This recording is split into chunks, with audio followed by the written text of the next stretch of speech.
Hi, chat. Hope everyone's having a good day, good night, good evening. Yeah, there's me. Whatever time of day it be for you. You put the watch together in the side chat. I was like, yeah, I told you I did. I am blind. You said it, not me. Somebody in chat said they thought we would talk about the Mother's Basement. We're not talking about Mother's Basement this time around. No, one basement is cringe. We'll give him next time. If you ever want to hear me crash out, we can talk about Mother's Basement. I'll crash out so hard. Well, if I can find it, we can watch the, 1 week we can watch the Pedro video on Goblin Slayer. Oh, 100%.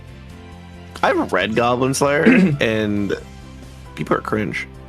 Pedro's video opens with basically saying that they are analogous to Jews, and that the writer was anti-Semitic. You know what? Go on. That might be next week's.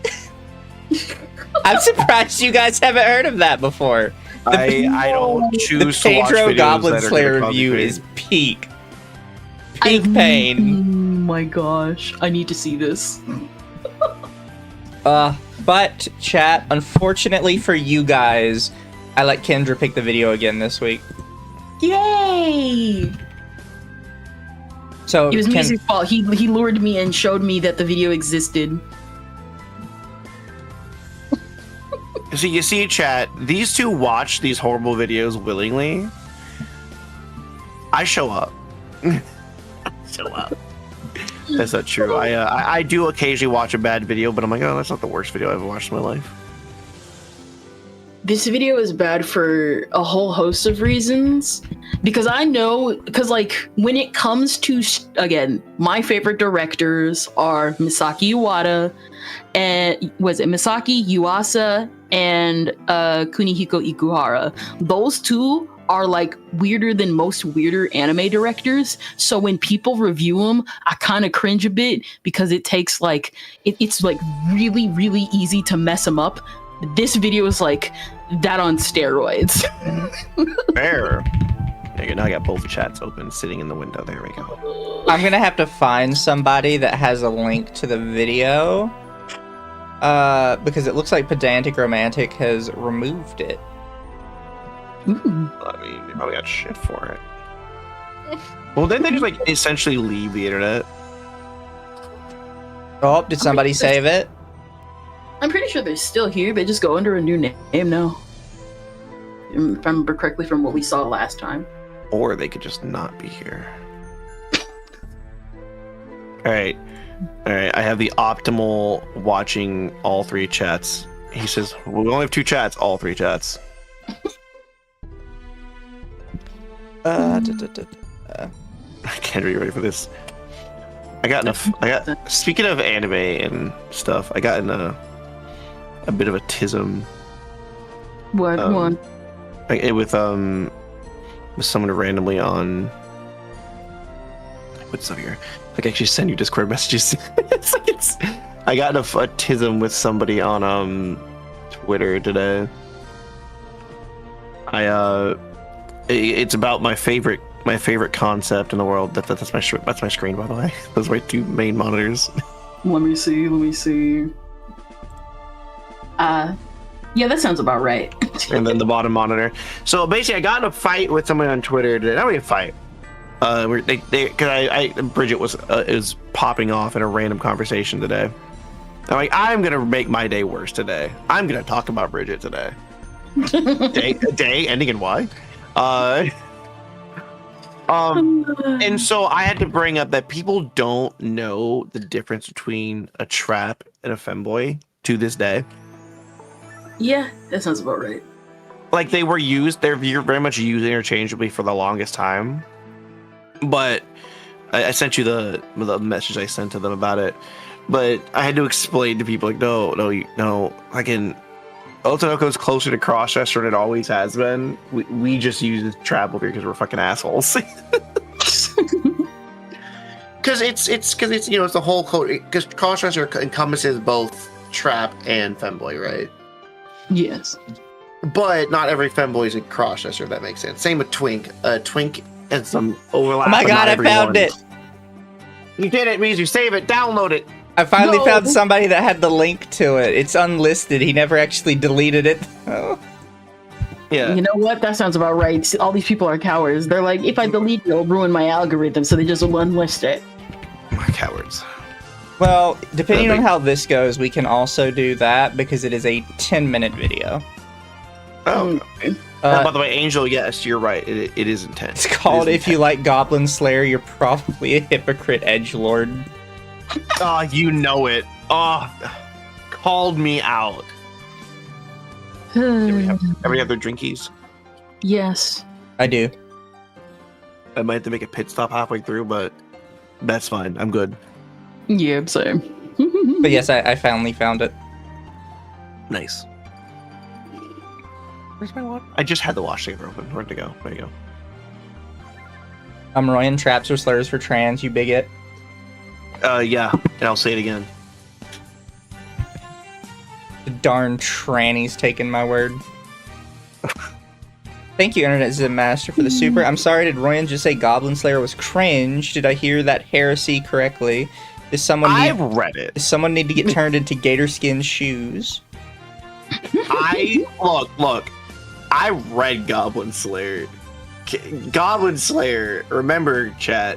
The goblins were made by the church to rape people.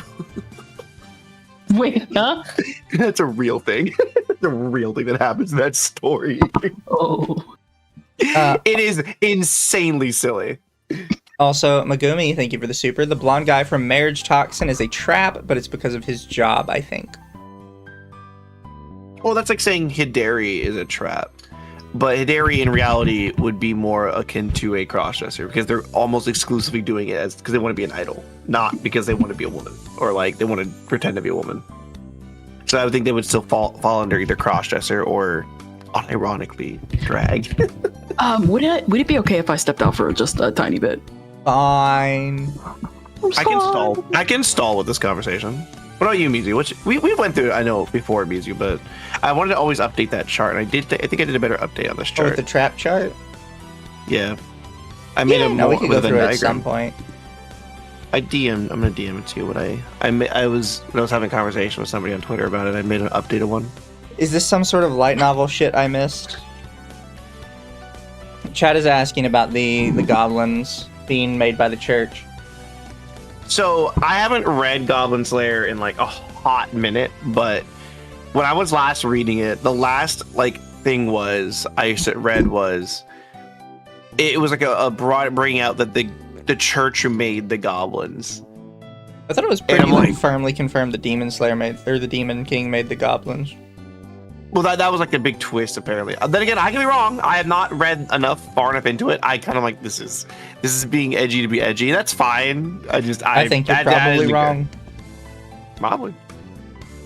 I will say, chat, as a side note, I got another booster, like 6-pack booster of Pokemon cards today. Let's go From the local Starbucks, because apparently whoever got them was not very happy about what they got. Bro, try to discard my opinion. Look, I actually read Goblin Slayer. I'll never understand these people that just like, oh, I don't want the cards, I just throw them everywhere. That don't make sense to me. So now I've got me another set of cards. And it was from a set I wanted too. It was from the expensive set. They unironically would have made more money selling the booster pack itself than they would selling any of these cards in here. However, I know why they did it, because this particular booster set has like a chance to have like a $2,000 card in it. Also, Jack Price, welcome to my droplets. You know what? I might be wrong. It might have been goblins living under the church. I might be wrong in that. I started looking at this. I go either way with this now. I'm not gonna sit back I'm not down and reread addicted, Goblin. chat. I found them. I'm giving them a new home.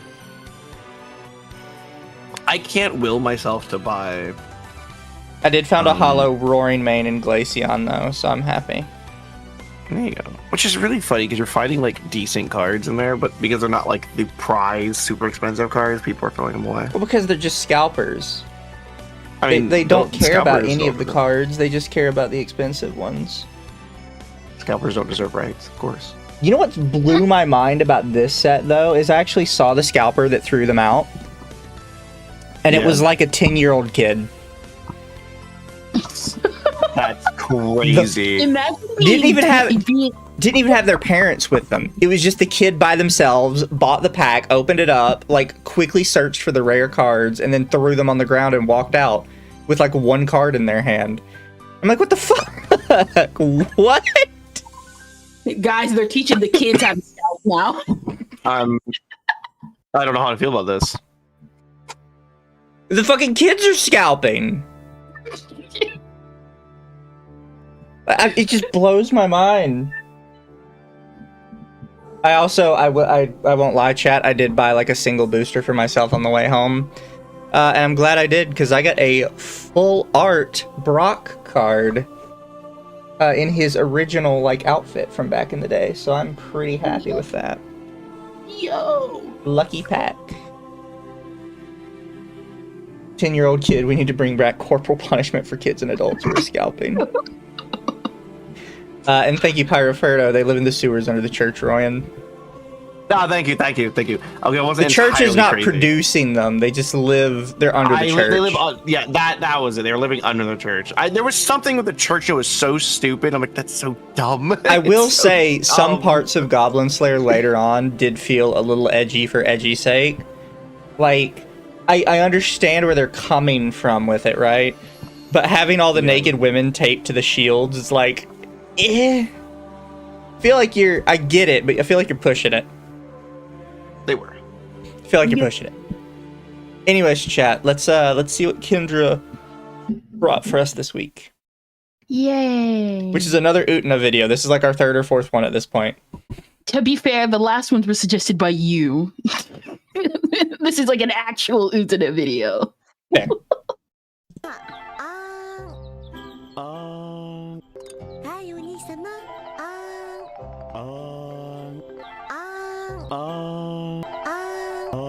So wholesome. Okay, that one got me for a second. That was kind of funny. Hello, everyone. Oh no, there are like Hazel three or here, five. and There are I'm like here 3 to talk 5 about funny jokes in this. Revolutionary Girl Utena, a very special action magical girl anime on the surface, but a complete insane asylum horny acid trip underneath. I come bearing what you would. Was it Nobody horny? called it- Oh no, yeah, yeah. So the No, whole horny, thing, yeah. But So the nobody thing with called it acid. Utena is that it's like it's supposed to be coming of age, so it's gonna be horny. But Okay, like, fair enough. sophisticated, like actual. There's something to say about it. call spoilers, but to me, it's a warning. This anime is an endless rabbit hole of chaotic, nonsensical insanity with lesbians and shirtless men that needs to be dissected. To the hardcore fans watching this, sorry to say, but I've only seen the anime and movie, so any alternate works potentially explaining some of the metaphors or analytical references are lost to me. I'm going in blind. Pause it. I'm gonna tell you this right now. I like how This she is why acknowledged you- that she didn't get the metaphors, and she's like, I also didn't read anything to help me understand the metaphors. Oh no, even better. It's like well known in the Utena community. Do not read the Utena manga. That's how you know this research is really, really bad. Because okay, so you know how back in the day there were a lot of tie-in manga and TV shows that came Yes. out at the same time. Utena was one of those things. Princess Yeah, 'cause Tooth it- was another series that did that Oh too. god, the Prince did a bad manga. It was so bad. It was so bad. So it was bad. So when the manga came out, it came out at the same time, and it tried to do its own thing, but it was not as good as the show. Everybody knows this. It's like the basic thing you find out once you start like watching the anime, and then it's like, oh, I'm gonna go read the manga. This is how bad the video is gonna be. This tells you so much right now. Mr. Monkey, thank you for the super. Nah, Shields made sense with the Goblin King being a tactician. The one where they were grinding up people with a mill to poison the water near the elf village was wild. First off, Look, I'm not. If you like Goblin Slayer, you do it. It's just it's like there's sometimes I read like I'm like okay. I don't think it's like cringe. If you want to read it, enjoy it. I thought like it's I feel like it's just trying to be edgier, but that's fine. Probably. Also, was it also when it comes to, again, I said this earlier, when it comes to, like, what is it? A while ago, someone said, like, what? I know it was in your chat, Mizu. They said, as someone getting into Utena, what's something you need to know? Not about Utena specifically, but about the director. You cannot go into his work blind. At least you have to at least have some sort of knowledge of what he is capable of.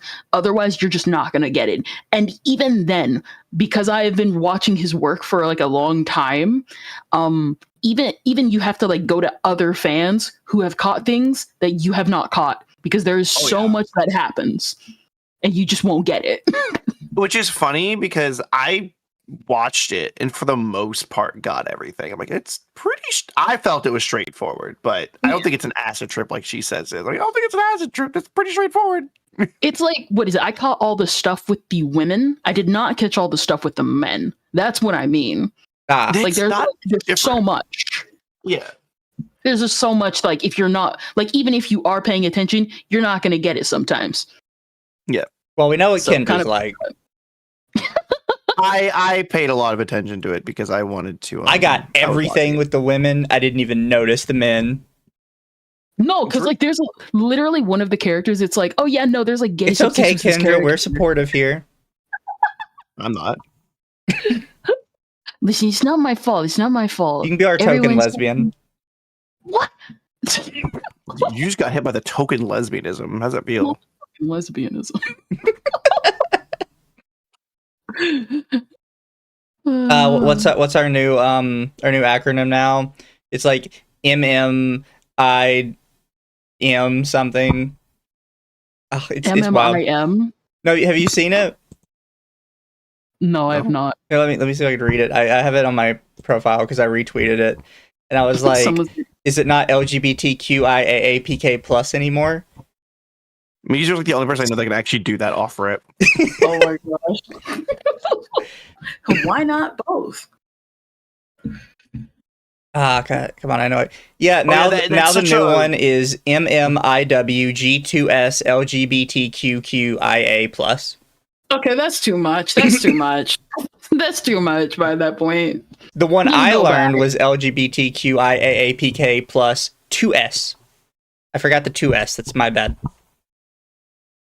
You know, at some point, someone's going to start a revolution and be like, say what everybody's been saying for over like 3 decades by this point. Just stop with the acronym. Stop increasing the acronym. That's the whole point of the acronym. Would you say a revolutionary girl? Oh yeah, right. the MMIW stands for Missing and Murdered Indigenous Women. Are you serious? I hate. Oh, I felt that. Being dead or missing as an Indian woman is now a gender. I felt that. I felt that on a spiritual level. That's even worse, because that's not even being murdered is above being gay now in your own movement. You know what? Maybe we should just commit murder in Minecraft. Thank you, Internet Zen. Canada came out with a whole new acronym for the alphabet soup crowd. I thought Justin Trudeau wasn't in power anymore. Why is this a thing? Your pronouns are was, were. Probably. I mean, if you've been missing and murdered, then yeah. Somebody saw was, were on Twitter and took that seriously. True. I wish I thought of that. I should have replied with that. It's like, so are their pronouns was, were? Listen, nothing stopped me from retweeting it twice. Do I just retweet it again and just say, so their pronouns are was, were? Do it. They'll never know. Just take your other tweets, reply, copy it, delete the previous one, remake the quote retweet, and then just put their pronouns was, were in the beginning. So are the pronouns for MMIW was / were ?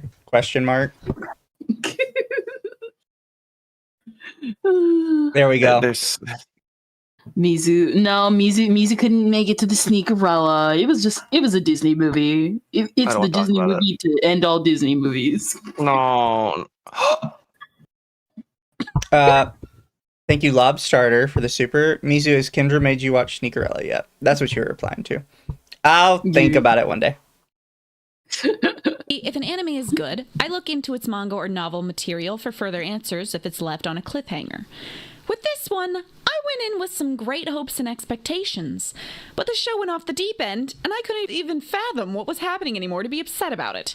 Without further ado, let's dive into Revolutionary Girl Utena and see if it's really achieved its revolution, whatever it was. Once upon a time, there was a little princess named Utena. Just kidding, she's not a princess. She's actually a totally normal girl whose parents died. You don't find this out until episodes later down the road. The girl was visited by a prince, Prince Dios. Was he a real prince? Hell if I know. They say he showed the girl something eternal, which inspired her to continue on with her life. He thought her show of resolve was noble, so he gave her a ring. The wacky, distracting narrators tease that it was an engagement ring, which is really weird because we are talking about children here.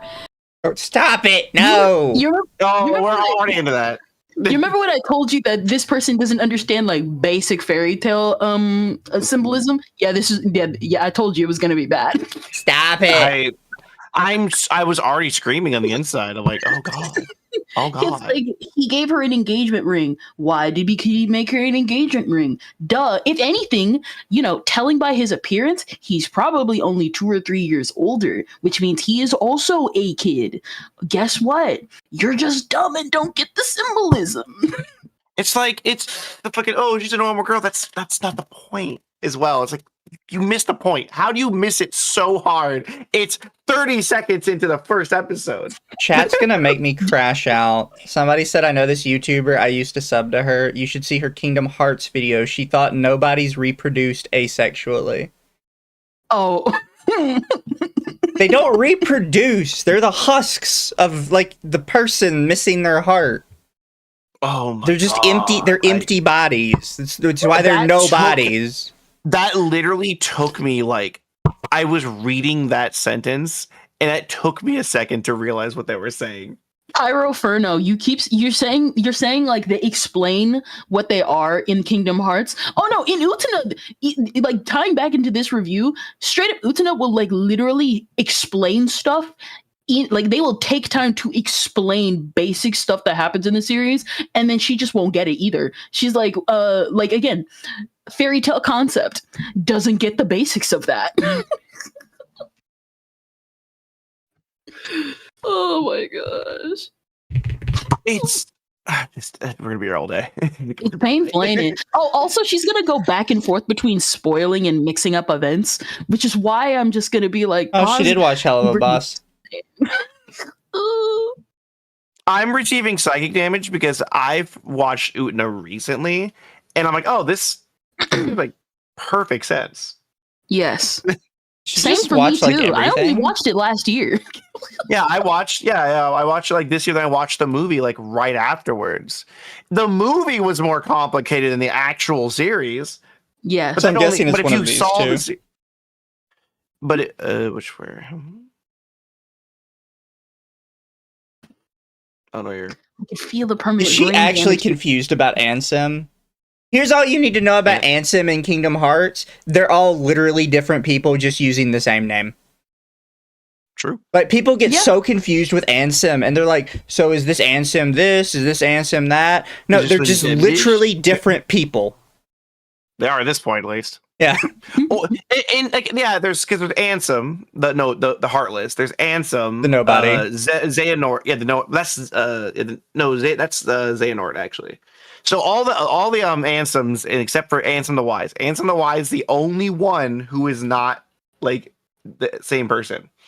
They're all Xehanort pretending to be Ansem, and that's what they're called Ansem, because Xemnas is the nobody of the current mod or whatever. It's fucking It's all Xehanort. It's all Xehanort. That is actually the answer. It is all Xehanort. No, chat has it right. Everyone is either Sora or Xehanort. There is no middle ground. Wait, aren't fairy tales meant to be understood by kids? You're gonna find that out really quickly. But yeah, people get like really like hung up on who Ansem is in Kingdom Hearts. It's like, no, it's really not that complicated, especially since both the Nobody and the Heartless are dead. Yeah. Like they're actively killing off Ansems, so there's never like more than one in a game, and you still can't figure it out. Yeah. The biggest problem for Kingdom Hearts is not that it's complicated, it's how it was released. It was technically released in semi-chronological order, release 1, Chain of Memories 2. Then they made a prequel with Birth by Sleep, which was fine, because, 2 did technically capstone the series. At some point, there was Dream Drop Distance, which is technically after 2. Yeah, so that's when, so after 2, you have Recoded, and then you have Dream Drop Distance, which are both canonically after that, and then 3, if I'm correct. Yeah. And then, the prequel being Birth by Sleep. When does Mickey Mouse play into this? I feel like they're kind of trying to shove the Disney stuff to the side as much as they can. So Mickey has been playing into all of it because he's best friends with like Terra, Aqua. I should really 358 over 2 runs concurrently with Chain of Memories. Yeah, I think it runs like slightly before it. Like part of it, because where Rocks is, because it's complicated. Yeah, that one's a bit weird because those kind of run together between 1 and 2. But it's basically happening at or about the same time as Rechain of Memories. I think it happens. It starts before it and then ends after it. Chain of Memories is like 2 days, by the way. It's like a 2-day event. No, we understand 3 had Disney stuff. Like they all have the Disney stuff. It's they're trying really hard to like do his original characters as the driving point of the story. Yeah. When's the Cartoon Network version of Kingdom Hearts Fusion Fall? Yes. Somebody reactivated Fusion Fall. I'm in their Discord. You can play it again. Anyways, we continue. Sorry, chat. We're going to get off topic if somebody brings that up again. But thank you, Internet Zen Master, for the super. Maybe I'm just old, but the kids not understand. Betrothals were a thing back in the day. This is medieval fairy tale 101 stuff. How old is this woman? I mean, even today, promise rings are still a thing. It's basically a betrothal, I guess. But this is 1900s anime, so whatever. He said the ring will bring her to him in the future, so she may find him again if she needs him. Instead of swooning over this prince, Utena becomes inspired to become a prince-like figure herself. Why do you say 1900s as if it's like a million years ago? How young are you? Because something in anime in the 1990s was problematic, and we can't have problematic memes. Is it literally that meme where it's like, oh, this is problematic. Oh, I didn't remember how this X thing this was. All I could think was a Giga Chad doing. Oh, I didn't remember it was Giga Chad. This was. I'm glad I'm not the only one that like when they heard 1900s was like, why did you say it that way? No, I thought about it. I'm like. I wanted to say pause, but I didn't want to pause it. We just paused. What is it? 30-minute video. Also, here's the thing. She gets wrong. Utena does swoon over him. It's just that instead of becoming a damsel in distress, she just takes it in the opposite direction and wants to be a prince exactly like him. Yeah. That was the point. Oh, she's a LARPer. Yeah, exactly. Actually, what's the recent anime that people are really pissed at? That the one girl was like LARPing as a knight, and then as soon as she met a real knight, like immediately just the panties drop, and she's like, "Oh God, yes." Oh, I know about that one. That one's funny because everybody was like, "It was supposed to be Yuri," and he was like, "Yeah, no, this series was not Yuri." I don't even know what it was. I just know it's on Manga Plus. Kind of timestamp for the Kingdom Hearts ones at 35:30. After this, we might come back to that. Wait, can we do video game audits? I think about it. I mean, technically, if they come from Japan, that still falls under anime audits. We'll focus on JRPGs. Exactly. Years later, Utena is now in her teens. She's a popular tomboy at school who has both boys and girls crushing on her. She has a spunky, supportive friend named Wakaba. She's sometimes judged for her lack of femininity, but she is adamant but respectful about her choice of clothing and attitude. So She's non-traditional and it's really only the teacher. It's really only her. And this teacher rarely comes up in the series, like, at all. I think she comes in and, like, she shows up for at least, like, 3 episodes, and I'm pretty sure 2 of them are by the end. Well, it's episode 1, and then the one time at the end of the first, technically, season, I'd say nowadays, but it's part 3. The first part where she's kind of like, am I just a princess? Because she loses in a fight. Yeah. Yeah. That's it. strange, which makes her character arc a fun one to follow. It's intriguing and very promising for the future of the story. I'm immediately hooked. But this is where it gets weird. Utena comes across a girl named Anthe Himemiya. She's a quiet, submissive, feminine girl who tends to the garden's roses.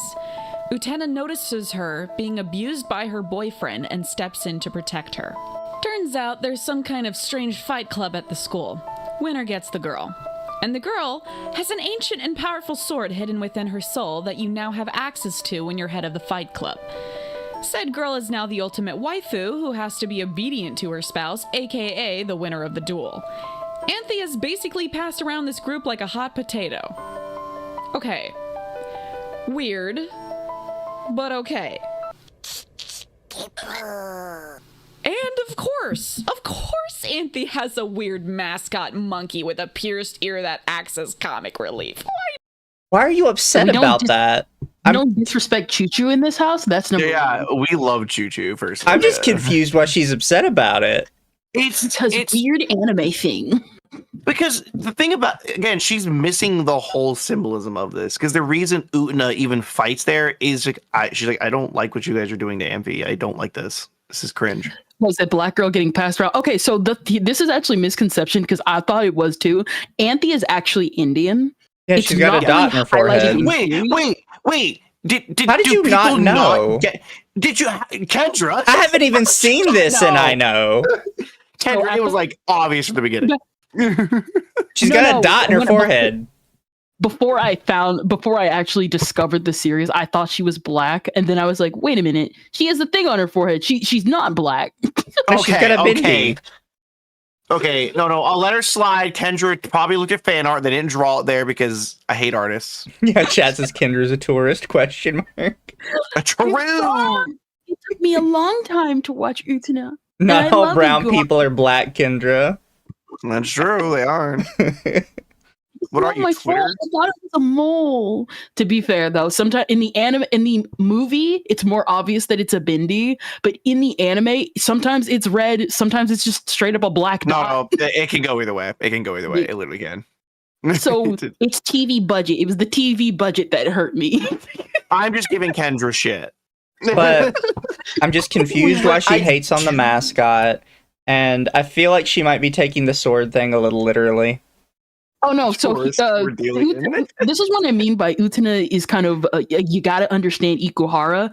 A lot of his directing is both metaphorical and literal. So one thing will literally be metaphorical, and another thing can be taken literally. So the stuff with the sword is technically literal, but they kind of still explain other things as, oh no, this is sci-fi. It's kind of, again, you got to be paying attention. I'm not saying it's not literally a sword, but it's feels like it's pretty metaphorical. Yes, it's like both a metaphor and literal. Yeah. Like the sword literally pops out of her heart. Like I kind of Yeah. It's literally the sword of and it's introduced in the context of romance. So like I feel like it's pretty obvious. I don't know. So you can completely, if you just don't pay attention to any subtext, you will still understand what that the sword of Dios is important, because even if you don't, it's like, oh, I'm still getting the powers of this mystical powers of revolution. Exactly. Like they straight up just say it. And the worst part is, this review is going to be bad because of how she worded Anthe. She's going to get on her rant about Anthe.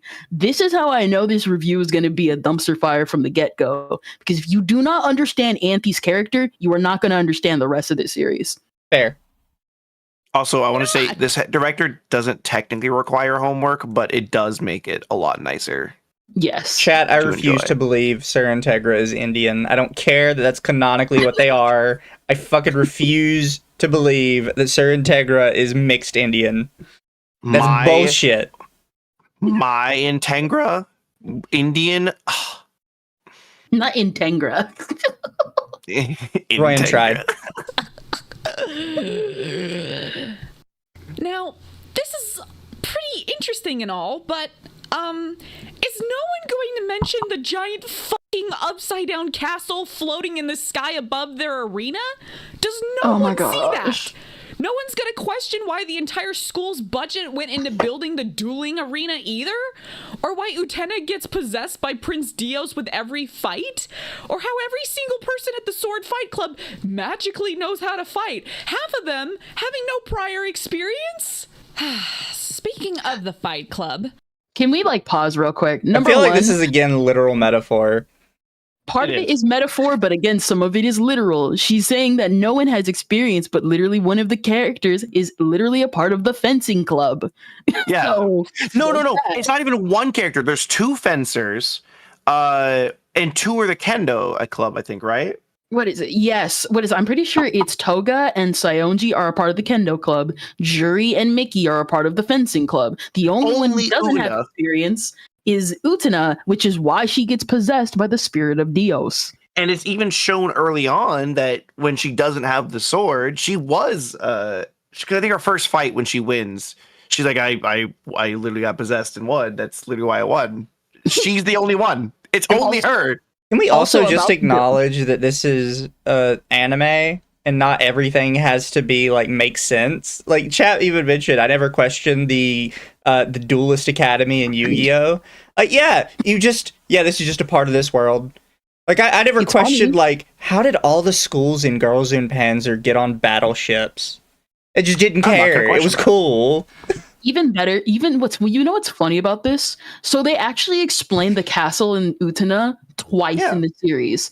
Once they say, hey, I don't really understand the castle. We just know it's here. No one else can see it. Just only people who participate in the arena can see it. There's also, later on in the series, we discover that technically one of the characters is magical. So this the school is not normal, but nobody understands that it's not normal because they are a part of the magic. And then we find out later that the castle is technically a projection because of, again, the whole magic system and blah, blah, blah, blah, blah. It's also the fact that it's not a fight club, by the way. They don't exactly acknowledge this as a club or anything. It's just, it exists. And you're not supposed to say anything. Yeah, so nobody will understand. Only people who know about what that organization is called, the End of the World. Only people who are a part of the End of the World know about this club or know about this event. No one else is supposed to know about it. It's kind of a secret club. Fight Club, unironically, is a good analogy, though, for what it is. Yes. Fair enough. They've got a set of members and a set of rules. Rule number 1 of Fight Club, you don't talk about Fight Club. Rule number 2, bring a sword.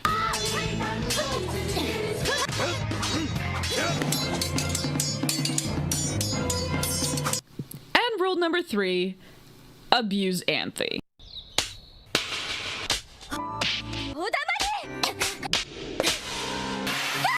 See, this would be probably a funny joke for somebody that actually enjoyed the series. Yes.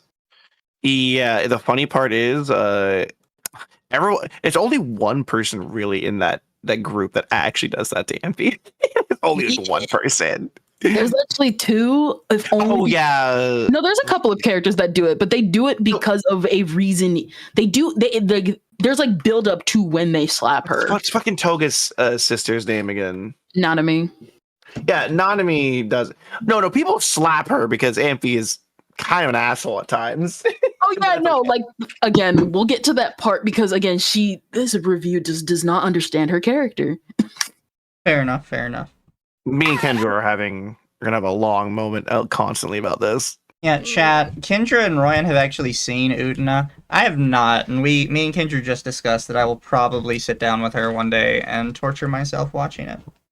It's not torture. It's actually very fun. It's very fun. It's very fun. Royan sealed approval. And rule 4, you must have been hit on by the prince at some point in your life to get an engagement ring from him to fight for the right to marry his sister.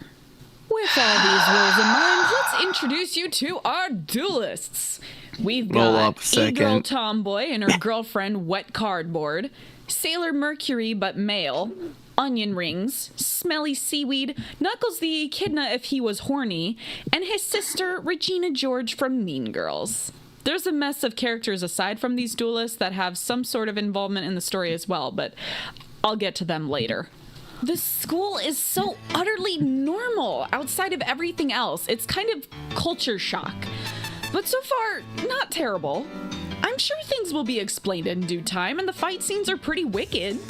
The anime is old and nostalgic too. A great, mesmerizing style to keep your interest regardless of the... Wait, who is that? Okay, so we've got 2 new characters for season 2. We've got a white-haired character, so you just know he's probably gonna die or all. Technically pink, ma'am. You might be colorblind. So the thing with Ikuhara is he leans into a lot of Bishoujo tropes, including color. His hair is white. He has pink highlights because he has another character that in a different series that has the same thing. That is very clearly pink hair. That is a bit of a. There's a lot of scenes of him with white hair, though. I'm just saying this scene that is very clearly pink hair. Literal worst, the worst. So, I know it says technically season 2. This is what I mentioned. We're technically part of the first 13 of the episodes. I think it was. So it's kind of seasons, but they're all one like concurrent long season. Yeah. The biggest thing about it. And I was mentioned she said something about the Duelist Club earlier, and my brain locked. My brain forgot it. There's so much wrong in my brain in that last 10 seconds. I'm like, wait, hold up. There's a lot here. There's a lot done back here. There's two new characters. I don't like this part because oh my god, it's the weakest part of the series, objectively. I think it's the weakest. It's not really the weakest. It's, in my personal opinion, there's actually a lot here in this season because it's mostly about like Utena and like it really shows kind of Anthy's manipulation. Yeah. It's just like if you don't care for it, you don't care for it. But personally, I do because of what it like shows for Utena. It does add a bit for the side characters and helps build up the dueling club a bit more with their relationships with people. Mm. My only issue is, what's her name? Because she called her onion rings. I'm always bad with her name. Jury, unfortunately, does get shafted a bit of the series. I mean, at least I make fun of Jury a lot. She unironically, the problem is her and Utena follow like the very similar role. Yes. They fall in like the same category of kind of a tomboy. I think like the thing with Jury is that Jury is basically Utena if Utena still lingered, but it was toxic. Yeah. Anyways, we'll be here all day. If we don't, I don't keep it going. And we've got some kid who looks suspiciously like Prince Dios and Rose Bride Anthy. All right, folks, place your bets. Who is this kid? Is it A, Prince Dios, B, their sibling, or C, their secret love child? Which is the true answer? Find out next on Betting with Hezu. So Snow White here is basically a plot device for the second season. The writers are trying to stretch this show's movie-length plot into a 3-season set, and they realized there's absolutely no way in hell they could accomplish that with only 5 duelists. So this was their way of having some of the normal students fight. They aren't... This is irrelevant to her, but the fact that she just keeps saying duelist is just like throwing me off, because I'm immediately going, Yu-Gi-Oh? That's fair. They are called duelists. They are actually called duelists. Yeah, but every So time the I funny hear it, I thing- just think of Yu-Gi-Oh.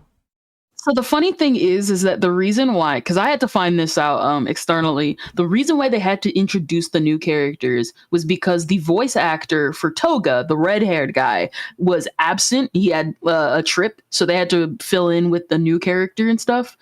But again, you would know that if you actually did research. Fighting Oh for my Anthony's God. hand, however, they're fighting to take off her hand. Yeah, they want to kill her. Why? Because Snow White wants to make Mystery Kid the new Rose Bride. Why? Why? That is a question that I don't think I'll ever have the answer to. Anyway, we have an entire season of Whitey here interviewing students and turning them. Probably shouldn't call him that. I'm just saying. So before she continues, the reason why he's doing this is because he's kind of obsessed, but he doesn't. He's basically, the whole point of his character is he's supposed to be the opposite of Utena, where if Utena got too nostalgic for the prince and then made the prince her ideal, and he straight up tells her by the end of the arc, "You're just like me, and you're gonna be obsessed just like me." Yeah, it's a thing. It's really easy. And so he goes and interviews a bunch of students because it's not just a regular, he doesn't just pick out any students. He specifically seeks out students that have darkness in their heart so that they can be manipulated, take the swords from the other duelist members. All right, calm and down, go to Kingdom fight. Hearts. Sorry. Calm down, Kingdom Hearts. It's Kingdom Hearts. No, it's accurate. They've got It's the not darkness inaccurate. in their hearts, Sora. I'm not even kidding. You gotta fight the darkness, horror. I'm not even kidding. Straight up, one of the characters went and literally, by the end of his interview, the bad guy was literally like, "I can't use you. You're too pure. Get out." Literally threw him out. It's like, you respect women. I can't use you. Well, fair enough. Into duelists. Weird thing that gets revealed here is that apparently Anthe isn't the only one who can pull a sword out of her chest. I won't lie, that's pretty wicked to know you can birth swords out of your chest cavity in this world. But it's not really explained. I guess swords are kind of Oh my like God, I forgot about that crystals. They scene. just grow in you. I don't get it, but it's wicked cool. There's a lot of repetitive It's a symbolism. It's a reason. That's why I'm already seeing this, and I'm like, I feel like all of this is a metaphor, and you just are incapable of getting it. Yes. Yep. Like, oh, everybody just has a sword in their chest? Yeah, they do, or the metaphor wouldn't work. Like, I don't... It's pretty impressive how much she doesn't get it. I'm telling you, I told you this review was something else. I'm like, how do you not understand basic concepts? Like, they explain this stuff. Did you just not pay attention? No.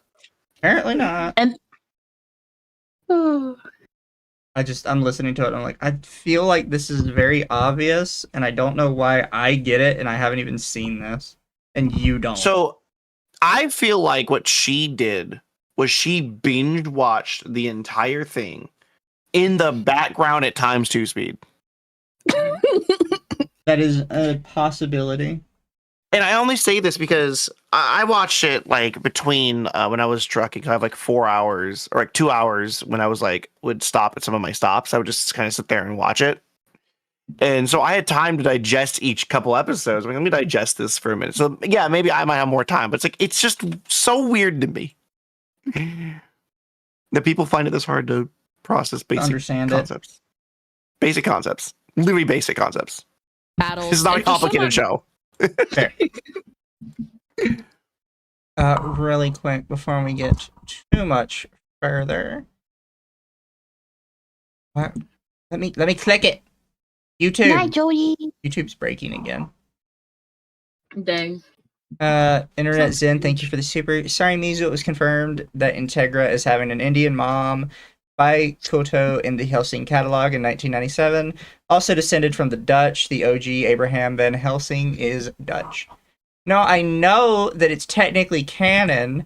However, I just refuse to accept it. That is about where that starts and ends for me. God, why is the YouTube lagging so bad? Holy shit, what is wrong with you? It's been like that all day. And then I tried to reload it and it crashed. No, that's been a thing all day. I don't know why. I hate YouTube. Reason the battlefield is constantly cluttered with student desks, which I'll explain in a second. I didn't mean that, YouTube. I love you.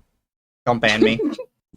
After So the 10 plus episodes of weirdness, it's finally revealed who this prince-looking character actually is. Alright, folks, step right up, let's review our answers. Is he A, Prince Dios, B, their sibling, or C, their secret love child? The answer is D, none of the above. Yeah, he's not real. His name is Mami Achida, and this is what he actually looks like. He's just a normal kid with freckles. Also, he's dead. The entire facility Whitehair has been working in this entire time was non-existent. Freckles here is the one who burnt it down. See, he was gravely ill. Death was inevitable for him. But Whitehair wanted to research a cure or some kind of eternity or immortality for him. But Freckles didn't want it, so he decided to burn all the research along with 100 students who got trapped in the building. So Pyromaniac here was just an illusion this entire time. Would you like to comment on the, or maybe not, I don't know.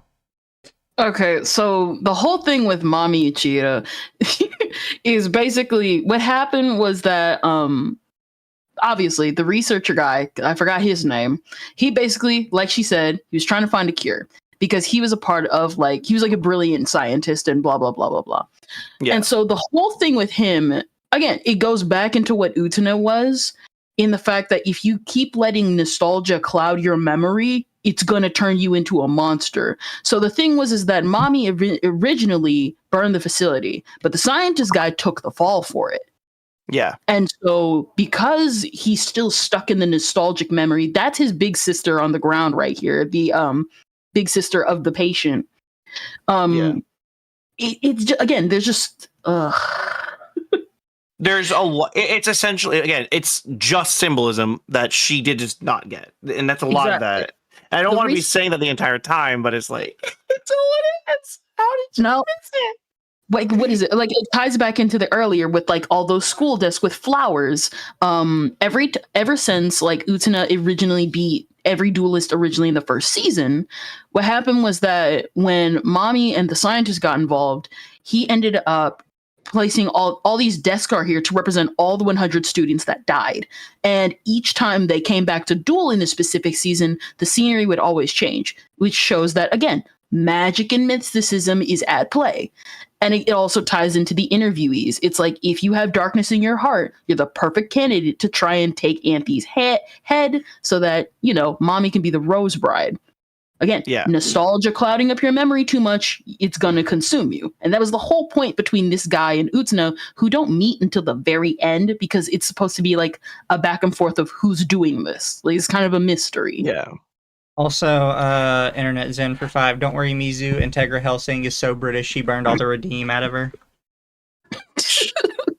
Because it's also that, but it's also there's good symbolism is because he is literally giving them the swords of those like people that could have been like the revolutionaries. He is giving them their sword. These people that weren't worthy of their swords. Exactly. Like a good example, there's everybody who takes the sword of the other duelists, they always have a connection with the duelist.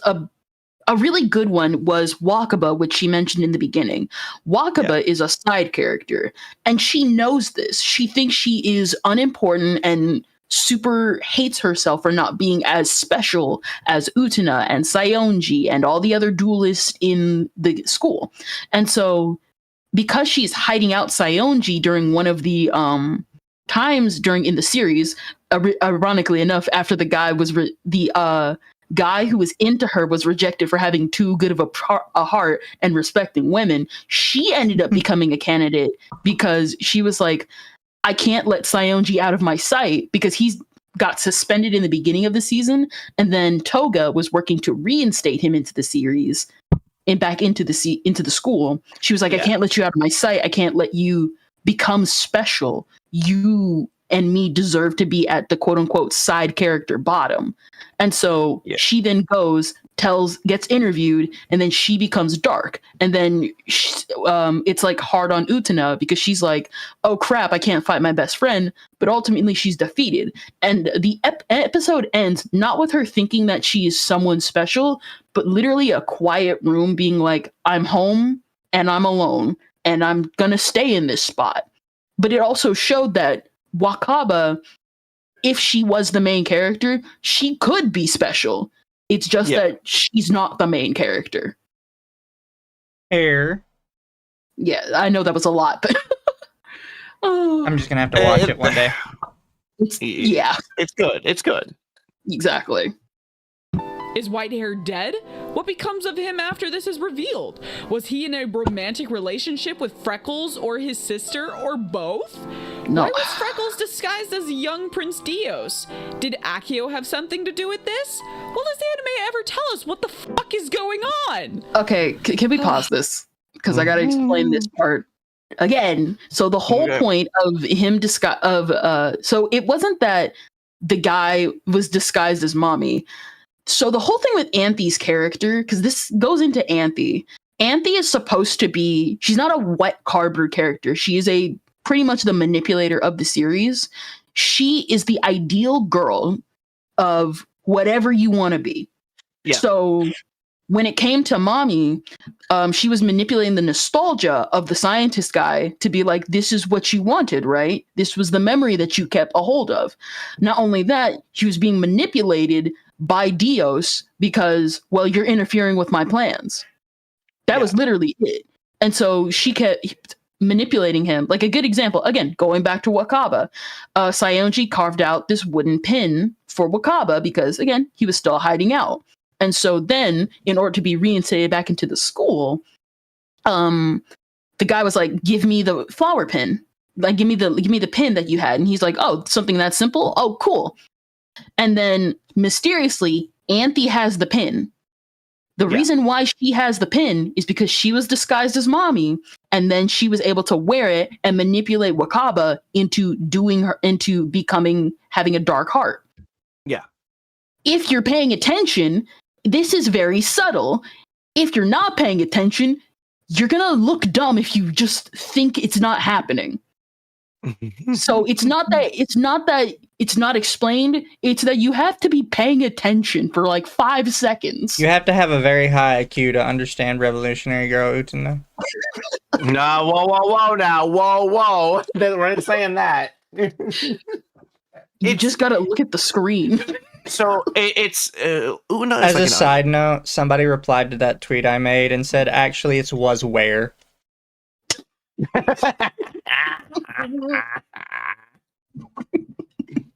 I just thought you guys would enjoy hearing that. No, that's good. Sorry, I keep like going off on this. No, but you're right though. I made a joke. It's funny onions. No, it has layers. You can be there at like the very base and just kind of watch it, and you should get it. Like they like I said, they aren't subtle about some of this stuff. The base of the onion. But you can.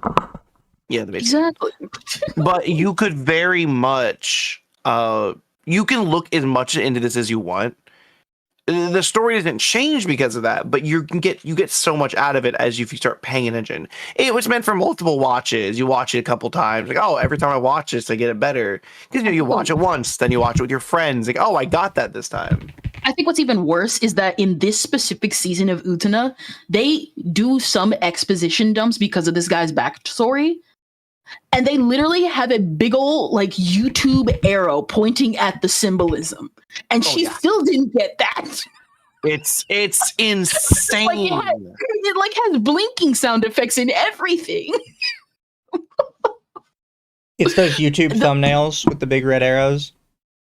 It pretty much is that's actually the best equivalent. Yeah. She literally witnessed a YouTube red arrow thumbnail moment and still didn't get it. Also, the whole thing is that with the aftermath of that is that the guy got defeated by Utena, and even though she like told him like it's not good to be stuck in nostalgia, everyone else has grown up. He does not look like that anymore. He's stuck in nostalgia to the point where you only see his past appearance. And then because he is no longer valuable to the story, because again, Dios wanted him out of here, he is not just no longer important to the plot, he is not important to the world. So because he is not important to the world, shoo, bye-bye. That's the whole point. But again, if you're not paying attention, you're not gonna get it. This isn't like, what is it? This is like something, again, he tackles like in his other works too. If you're not paying attention, oh my god. I'm sorry. I'm sorry. I'm like, No, there's a lot here, but like, and trust me, this is how we all get this with our whatever interest. But when you watch somebody just not get it, oh my god, it's. I'm dying on the inside. Kendra's dying on the outside. We are not the same. For me, listen, I like psychological introspective animes because of Ikuhara. So when I see like his work and just any other work where people just don't get it, I'm just like, I think you just don't have media literacy. Oh god, it's the correct time to use that statement. Okay, we're gonna be here all day again. Just go, easy go. All right, hang on. Let's backtrack before I get into season 3. Are we already at season 3? Yeah, okay, so that's the thing. She's running this. She's like running this so bad to the point where she's not understanding any of it because she just suddenly said, "Oh, we're already at season 2." Like when she said, "Here's 2 new characters." That was your introduction to season 2. So it's also, I think she's doing, from what I'm guessing is, she's doing the old style of do the review of like the quick summary of the story and then try to talk about it. But it's like, no, you're supposed to do that between it. Exactly. You can't do that. You can't even do that with a series like this. Because again, you got to be paying attention. Otherwise, you just sound dumb. Like if she had season 1 trying to explain the stuff in season 1, then went to season 2, explain it, then that'd be a bit better. But I feel like she's doing the opposite of that. I haven't seen this, by the way, so I'm guessing.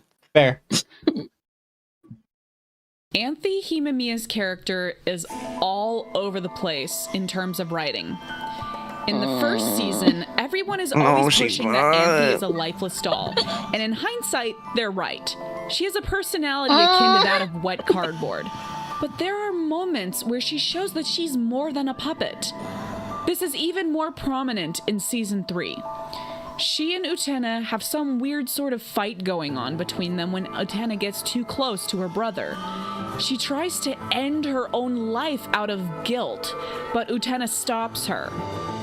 What were they fighting about? She doesn't. This is where, if you weren't paying attention to the first 2 seasons where she's being subtly manipulative, she is openly being manipulative now. Yeah.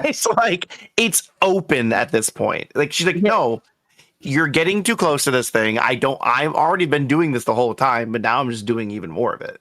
Not only that, but again, if you're not paying attention to this series, you're not going to understand Anthe's character specifically. Because throughout the series, you'll understand everybody else's character. But you have to understand the series to understand her character. If you come out of this seeing Anthe and thinking she's just wet cardboard, congratulations, you're retaking media literacy.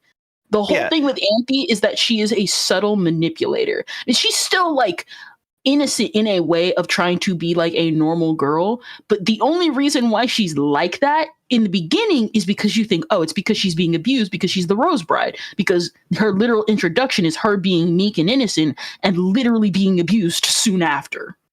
Yeah. So it's like, oh, Utena fought for her and now she can live like a normal girl. Then the whole stuff with season 2 happens, and it's like, if you're not careful with the nostalgia, you're going to end up idealizing the prince and Anthe in a way that's going to be toxic and going to put her in danger, and it's going to cloud your judgment, and you're going to end up like the guys who got set on fire.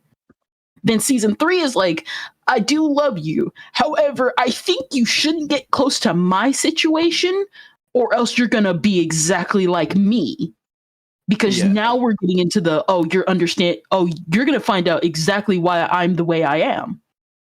It's also, what's her name? Again, Toga's sister, I forgot her name. Oh my gosh. I forget half these. Nanami. I forget Nanami's name all the time. Nanami is like the best character in the show. She unironically is really good. I just forget her name all the time. I'm bad with names in general.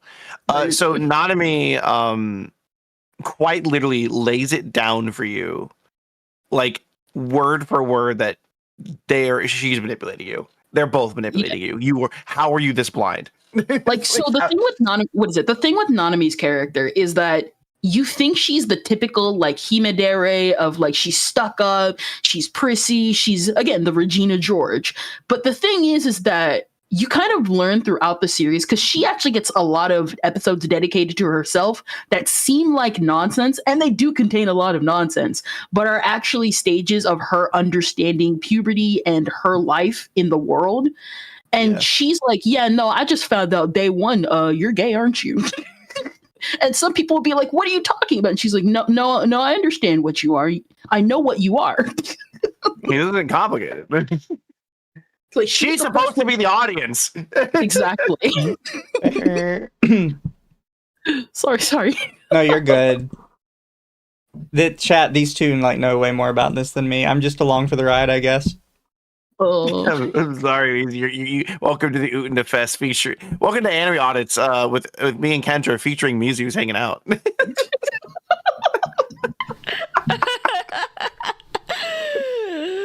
Oh boy. Here we go, folks. You're not ready for this. They were fighting because they were sleeping with Akio. Yeah. Utena was crushing on Akio, so Anthe apparently slept with her own brother to upset Utena because of her jealousy?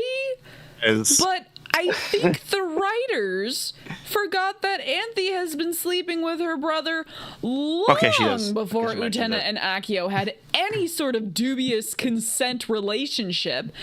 Not to mention, even after Utena found out Anthe was sleeping with her brother, Utena stays with Akio anyway. She's well aware he has a fiancé too, by the way. While we're on the topic of... Can we pause? Yeah. The writers didn't forget that. They knew that. That was the point. They didn't. They've been like, okay, so the one thing, this is one of the reasons why I say the season 2 is still strong, because even though it does not focus on Utena and Anthe like season 1 did, it still shows you, like, it's like builds up like, hey, something ominous is going on with a specific person, because you don't find out who Akio is until the end of season 2 into season 3. That's what she keeps doing. She's jumping around so much that like she's trying to imply that Dios was always there, and it's like, no, Dios, the concept of Dios was there. We're just now finally seeing him. Yeah, I was gonna say, because Akio is very clearly, it's like from the very beginning, the first time, like, oh, where's Anthe? Oh, she's hanging out with her brother tonight. They're sleeping together. It's not even hidden. It is obvious. Exactly. And if you didn't know it was ominous, there are specific scenes in season 2 where Anthe just takes off her glasses and it's just dark. And it's like, it feels ominous. And it's like something is wrong. But you suspect it, but you don't know how horrifying it is until later on. And even the show treats it terribly. It's not that Utena finds out about this whole thing and then bam, she just stays with Akio anyway. You see Akio manipulating her throughout the entire time in the series.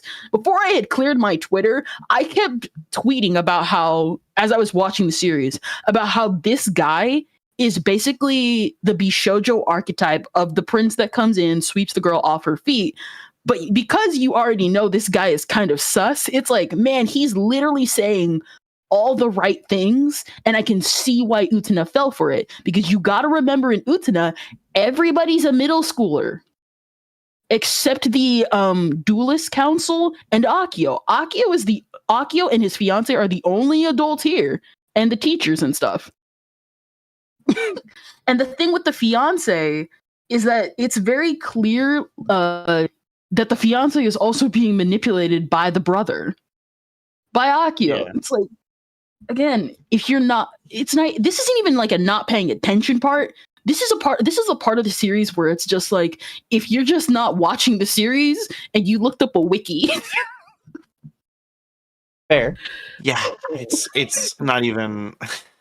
Chat, we're listening to Royan and Kendra nerd out about a show I've never watched, so I'm just kind of along for the ride. And I was unfamiliar with their game. I did not know they were watching the incest anime. Oh yeah, no, straight up. It's the incest anime of all time. We talked about this in the beginning. This series was horny. This series is metaphorically horny. It's not even metaphorically. It's openly horny. What do you mean? No, hide it. no. It's like metaphors because we can't really actually show the stuff. Now show the sex card. Literally, sex card. I have another name. Listen, I have another name for the car, but I can't say it on YouTube. It's not inaccurate though. You should type it to me. Also, the worst part is that she's leaving out the fact that the anime portrays that Akio is like sleeping with Anthy in like a horrible way. Like they straight up show, like when Nanami finds out that Akio is doing this to Anthy, it is framed so horrifically. Even I got jump scared and I already knew what was gonna happen, and it was so cinematically well done. I always praise that scene to this day. Just, again, if you're not paying attention, you don't understand it. I'm not bored, chat. I'm just drinking it in. I'm also looking at the other screen so I can see what you guys are saying. It's gonna be like so it's like when. Listen, it's gonna be like when I sit down between a Kingdom Hearts session because I've never played Kingdom Hearts, and Mizu and Royan are gonna geek out. We can talk about belt buckles for 2 hours. Oh, I'll do it. Kendra, have we told you about the belt buckles before? I have not. I think I know about the belt buckles, but I don't think I know. You've seen the characters and all the belt buckles and all the zippers? Yes. As the legend goes, after Kingdom Hearts 1 was finished, somebody went into Nomura's office and was like, you know, the zipper on Sora is like really big and it looks kind of weird. And like he's got like all these zippers all over his pants and stuff. I think you should probably like narrow that down a bit. Nomura said, sure. Very next game, everybody had zippers. Like it was crazy. The Organization 13 robes have like 10 different areas to zip up the robe that is completely superfluous. And they still have the least amount of zippers. Allegedly, Nomura is like has some sort of like what do you call it? Like obsessive defiant disorder or something? Yeah. Because anytime somebody tells him to do something, he will actively do the opposite out of spite every time. Just like intentionally to fuck with people. Which is why in every game they got more and more zippers. Listen, I say that's goals. Also, thank you, Internet Zen, for the super. Hold up, did Kendra just imply that Utena has the equivalent of a bang bus, but in car form? Okay, so I gotta explain the cars. In Utena, cars represent adulthood. And depending on who's using the car, is depending on the authority they have. Akio has a big red car. Akio uses that to drive students places. Sometimes the students come back fine. Sometimes the students come back not fine. Can we talk about the scooter? Oh yeah, and if you have a tiny scooter, it just means you're inexperienced. I lost it when I saw that scooter scene. I didn't understand the scooter when I first saw it. I was like, huh. So I understand the car. I don't understand the scooter. I had to go to Reddit to understand the scooter. Oh, cringe. Chat, somebody make Redditor Kendra confirmed. I had to. They're the only place. Kendra Redillion. Anyways, we'll continue. We may get to the scooter in the car in this video. I don't think they're gonna talk about the scooter. I feel like they're not. They're gonna bring up the car, but it's not gonna be good. Oh, so okay, to bring up the fiance, the whole thing is that Anthe doesn't like the fiance, but we don't know why she dislikes the fiance, other than the fact that she's close to the brother. Yeah, and it's also like, doesn't the fiance is like, I don't know, she doesn't like me. I don't get it. Exactly, and she ends up becoming one of the duelists who has the darkness in their heart. My theory, because I put this out a while ago, is that because this ties into a line near the end of the series, is that originally the fiance was a duelist like Utena, and she fought for Anthe, but she fell for Akio's advances and became his fiance, thus abandoning Anthe, and that leads to, again, a line later on that said in the review. And it's like, even if with that fan theory in mind, if you're not paying attention, you're not gonna get it. Yeah. Oh. Well, let's keep going, I guess. Also, thank you, Angel's Advocate. Glad to see Kendra and Royan nerd out about a show they like, whilst a Crown Eaters video plays in the background. No, this is a Sawdust Eater. Get it right. Do not pull me down to their level as a glue crayon eater. Yeah, but if you eat sawdust, you can actually bulk up a little bit. They put sawdust in some food. No, but she's raw dogging that. Somebody's raw dogging somebody. We just covered that. Yeah, it's Akio and everybody. That man's raw dogging literally everyone. Sharing beds. This show's romantic plotline diagram is the most insane one I have ever seen. It's really not. Buckle up, adults, and click off, kids. This section ain't pretty. Utena is engaged to Anthe, but has slept with Akio. Akio is engaged to the principal's daughter Kanae, but is sleeping with Utena, Anthe, and his mother-in-law, probably Wakaba, and Mamiya's sister. But that was a dream, so I don't know if she's real or not. And pretty much every other woman he comes in contact with. Okay, can we pause this? So she's real. So the thing is that, again, because Akio is a manipulator, he has targets. He does not just sleep with everyone. He specifically picks out girls that are quote unquote different so that he can manipulate them. Like, again, Utena, the sister of Mommy, his fiance, her mom. The whole thing. Literally weird people.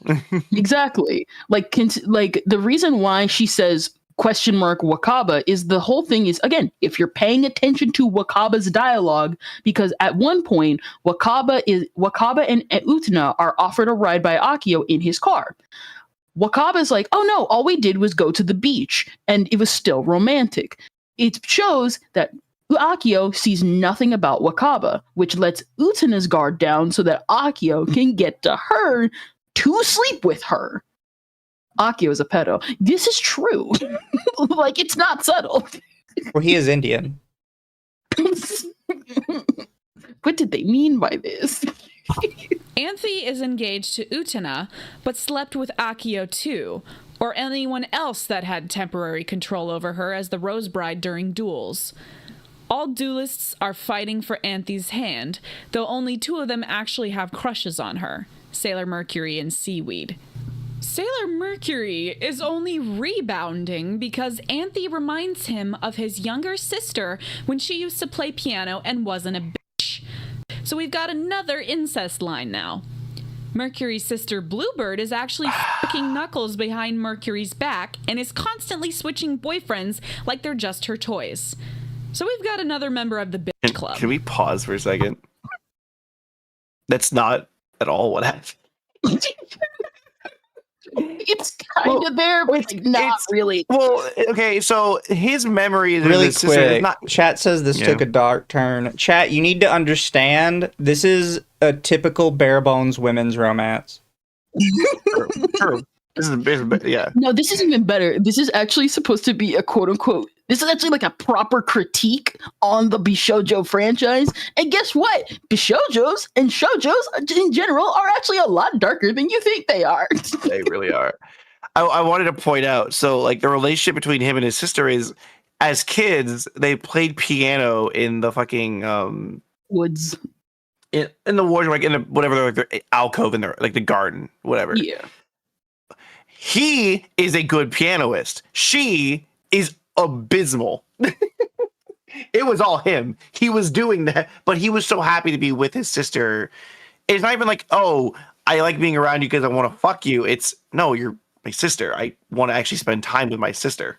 And Also, she it's a- doesn't realize that he wants that as a sibling, and she doesn't like him, but she's also technically stuck in nostalgia, but tries to be quote unquote more adult, which is why she's Yeah. sleeping around with everybody. Yeah. Thank so- you, Internet Like- Zen, for the super. What I'm hearing is that Akio has Ultra Indian Riz. Also, suddenly I wish to go back to Morning Glory Milking Farm. It feels less disturbing. No, you're Well, right. he has an Indian riz. What's that? One of those really fucked up like Bollywood like Indian movies where they start sliding around places. He has that kind of power. And ironic. Knuckles the Echidna also has a major crush on Utena, but is part of a massive playboy role, so he basically fucks every Can we pause woman again? in the entire school. She got him wrong too. Yeah. Wrong immediately. He is okay. So like obviously during season 1, he's essentially doing exactly what Akio is doing. He looks up to Akio. He's trying to be like Akio.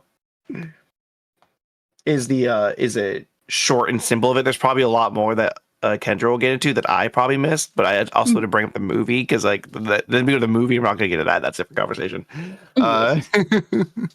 But essentially, he is supposed to be like the stand-in prince person for everybody. He is doing what Akio is doing. To the point Artemis that Utena asks, thinks is that- Akio actually Sukano? No. Toga is Suka. Yes. He's princely as he is. It's supposed to confuse Utena because she thinks, oh wait, this guy who's just as princely, just like the prince from my memories, maybe he's the prince. But the thing is though, is that he's also kind of a jerk because he's literally like, I think you're women and women should be princesses and men should be princes. Yeah. And it's like a whole short arc for Utena where she's like, well, I guess I have to be a girl because I lost the duel and I can't fulfill my dream. And it takes Wakaba being like, no, you're not, that's not the Utena I know. You need to go fight. And that actually helps Utena. And they get into like a whole scuffle. And then Utena, to cap off season 1, fights, wins, and rescues Anthe. And Anthe is like, oh, you really do care about me. Okay. I guess this is a new future for the both of us. And for me specifically. Yada, yada. And that's where Anthe stops being kind of like, she starts being less subtle about what she's doing. You start seeing it more. Exactly. Because of season 1, she's just kind of doing things, and they purposely don't show shit right about her. Like they're like, we're not gonna show her anything. It's just Utena kind of figuring this whole thing out. Then season 2 is the other background characters and how the duel is so. And then season 3 is almost exclusively about Utena and Anthe. Exactly. Also, in the movie, Knuckles was sexually assaulted by his father in a Cabbage Patch. What do I do with this information? What is this? Would you like to comment, Kendra?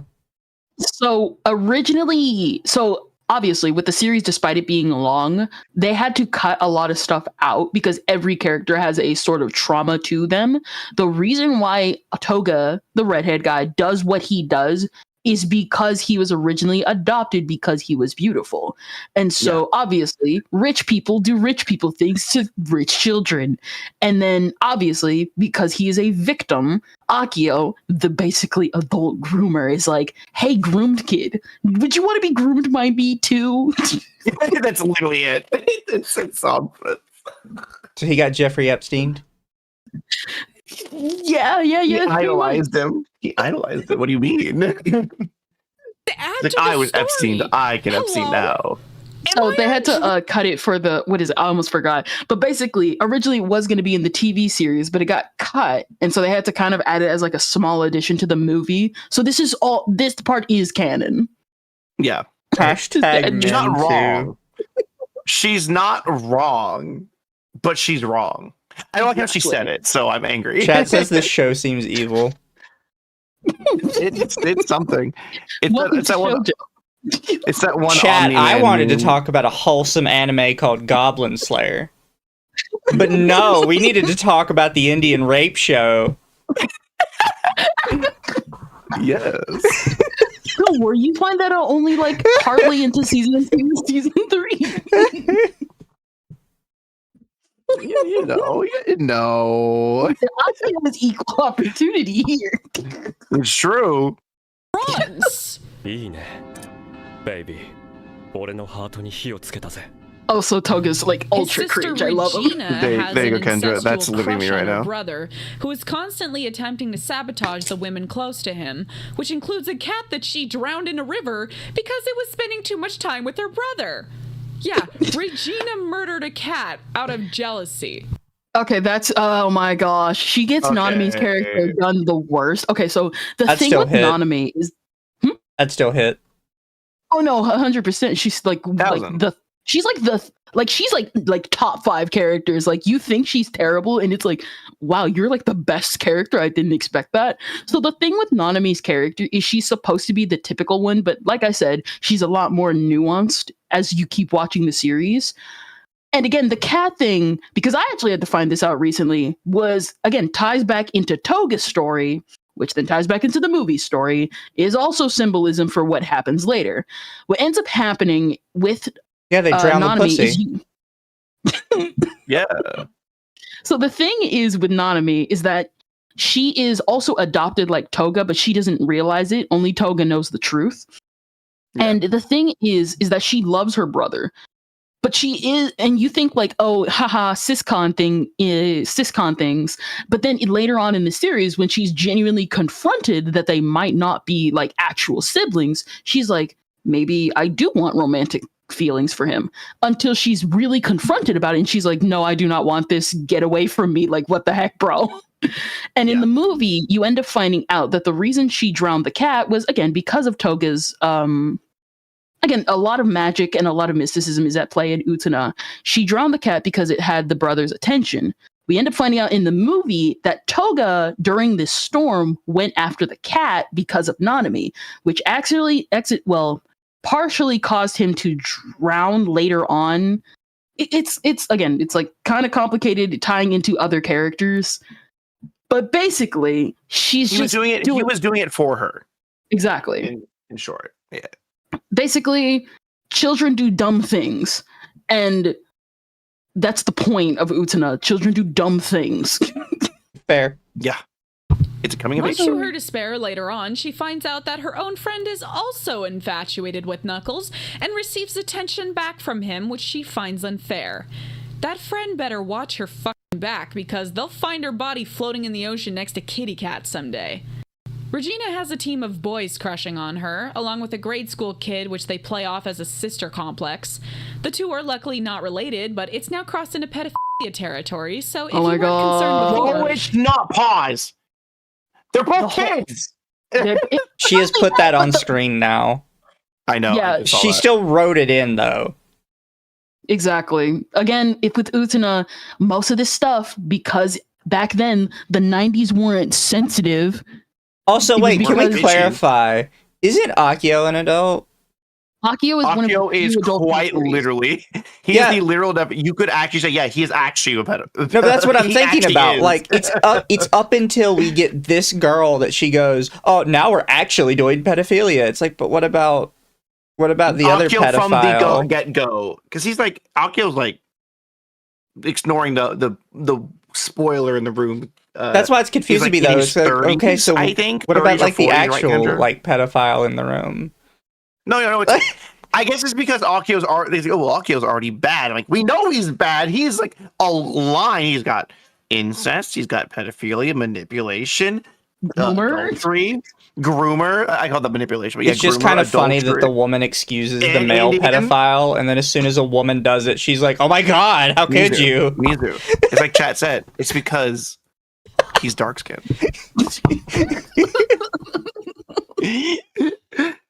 You should Not be everybody's now. saying an Indian in chat. It's true though. Onion Rings here has, luckily, a somewhat simplistic love triangle going on. She's in love with Raspberry Bitch. Raspberry's in love with the fencing captain, and the fencing captain was probably in love with Onion Rings.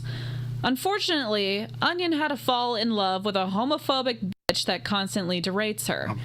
In the movie, Raspberry is even hinted to be sleeping with Knuckles, and in the anime, fucks Sonic in a car for some reason. I don't know what the heck her goal is anymore.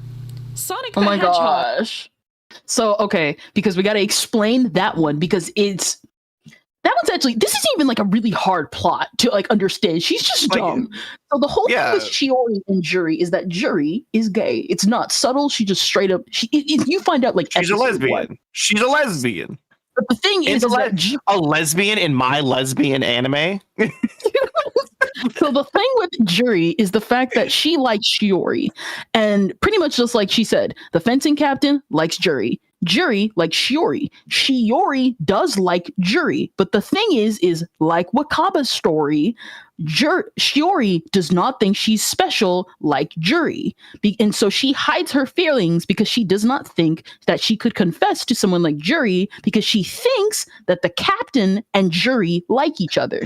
So because Shiori is jealous and kind of hates that about herself, she then steals the captain to hurt Juri, transfers schools, and then later on in the series, transfers back into Utena's academy.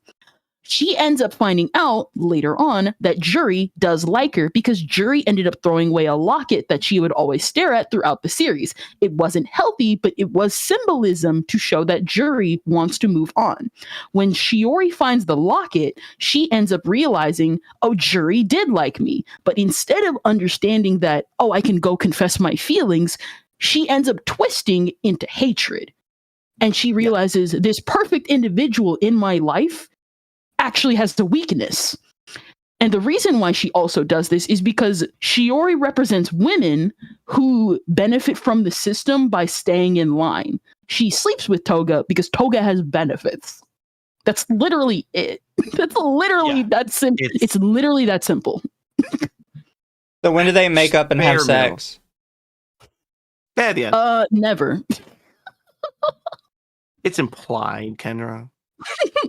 Also, thank you, Internet Zen. Oh Lord, Akio really is the bad Indian stereotype. This show is unintentionally prophetic, and I love it. Look. TLA said earlier, I don't think I want to watch it now. You should actually still watch it. Remember, this the genre B shoujo is genuinely dark. It's fun. Yes. It's very fun. It's a very fun show. You can literally go into this show and just gotta not continue. Pay attention. We keep getting off track. But it's good. We're not even halfway through. In the movie, Raspberry is even hinted to be sleeping with Knuckles, and in the anime, fucks Sonic in a car for some reason. I don't know what the heck her goal is anymore. Sonic the Hedgehog comes in out of nowhere for an episode. He dumps Raspberry for Onion Rings and forces himself on Onion Rings to steal her necklace. I don't know. I give up. I can explain this. Utena's friend. I can explain this. So Blue Boy right there, I don't even want to remember his name. He's just dumb. So Blue Boy's whole thing was that they needed a character to represent the fencing captain without referencing the fencing captain, and he has a terminal illness. That's his entire character. He likes Juri, and he knows that Juri likes Shiori, but he thinks he can fix Juri by making it. Well, then. Shiori only wants to be with the captain because the captain likes Juri. That's literally it. That's it. Turns out Shiori doesn't like him. He sees right through her. He then dies of a terminal illness. That's it. Fair enough. It's literally there, so Utena will finally fight her. Wakaba is crushing on Seaweed and even considers imprisoning him in her apartment at some point so he'd fall in love with her, as a form of Stockholm Syndrome. But her way better option childhood friend, who she's been leading on, is genuinely in love with her. But the relationship never goes anywhere because the anime hates us and wants to make us suffer. But why should all the straights have all the fun? Yeah, that's right. Akio isn't just women. He's also potentially sleeping with Knuckles and Seaweed and apparently has a kink for cars and cameras. Mercury's sister Bluebird also attempts seducing Anthe. Everyone in this show is an asshole. No one is pure. Everyone is fucking each other. And I am so very tired. Now that Man, it's almost like teenagers do teenager things. Oh, by the way, that was that Wakaba storyline you saw where she was like, you have a better love interest. That's the point. She doesn't want to just be with the person that she is in love with. She wants to be special. That's why she almost imprisoned him. Unfortunately, if you're not paying attention for 5 seconds, let alone 5 nanoseconds, you're not going to understand that now, aren't you? Basically, what I'm saying is, chat, this person doesn't know what the fuck they're talking about. Internet Zen with the super says, Sonic gets rejected. Well, guess I'll die. Actually, though. that's out of the way, let's get to the final season. Now, this anime goes full-on mecha car show. Oh, I love this freaking pose. I live for this pose. Bro came in the window, by the way. Aren't they on the second story? Yes. I mean, a literal second story building. full-on mecha car show.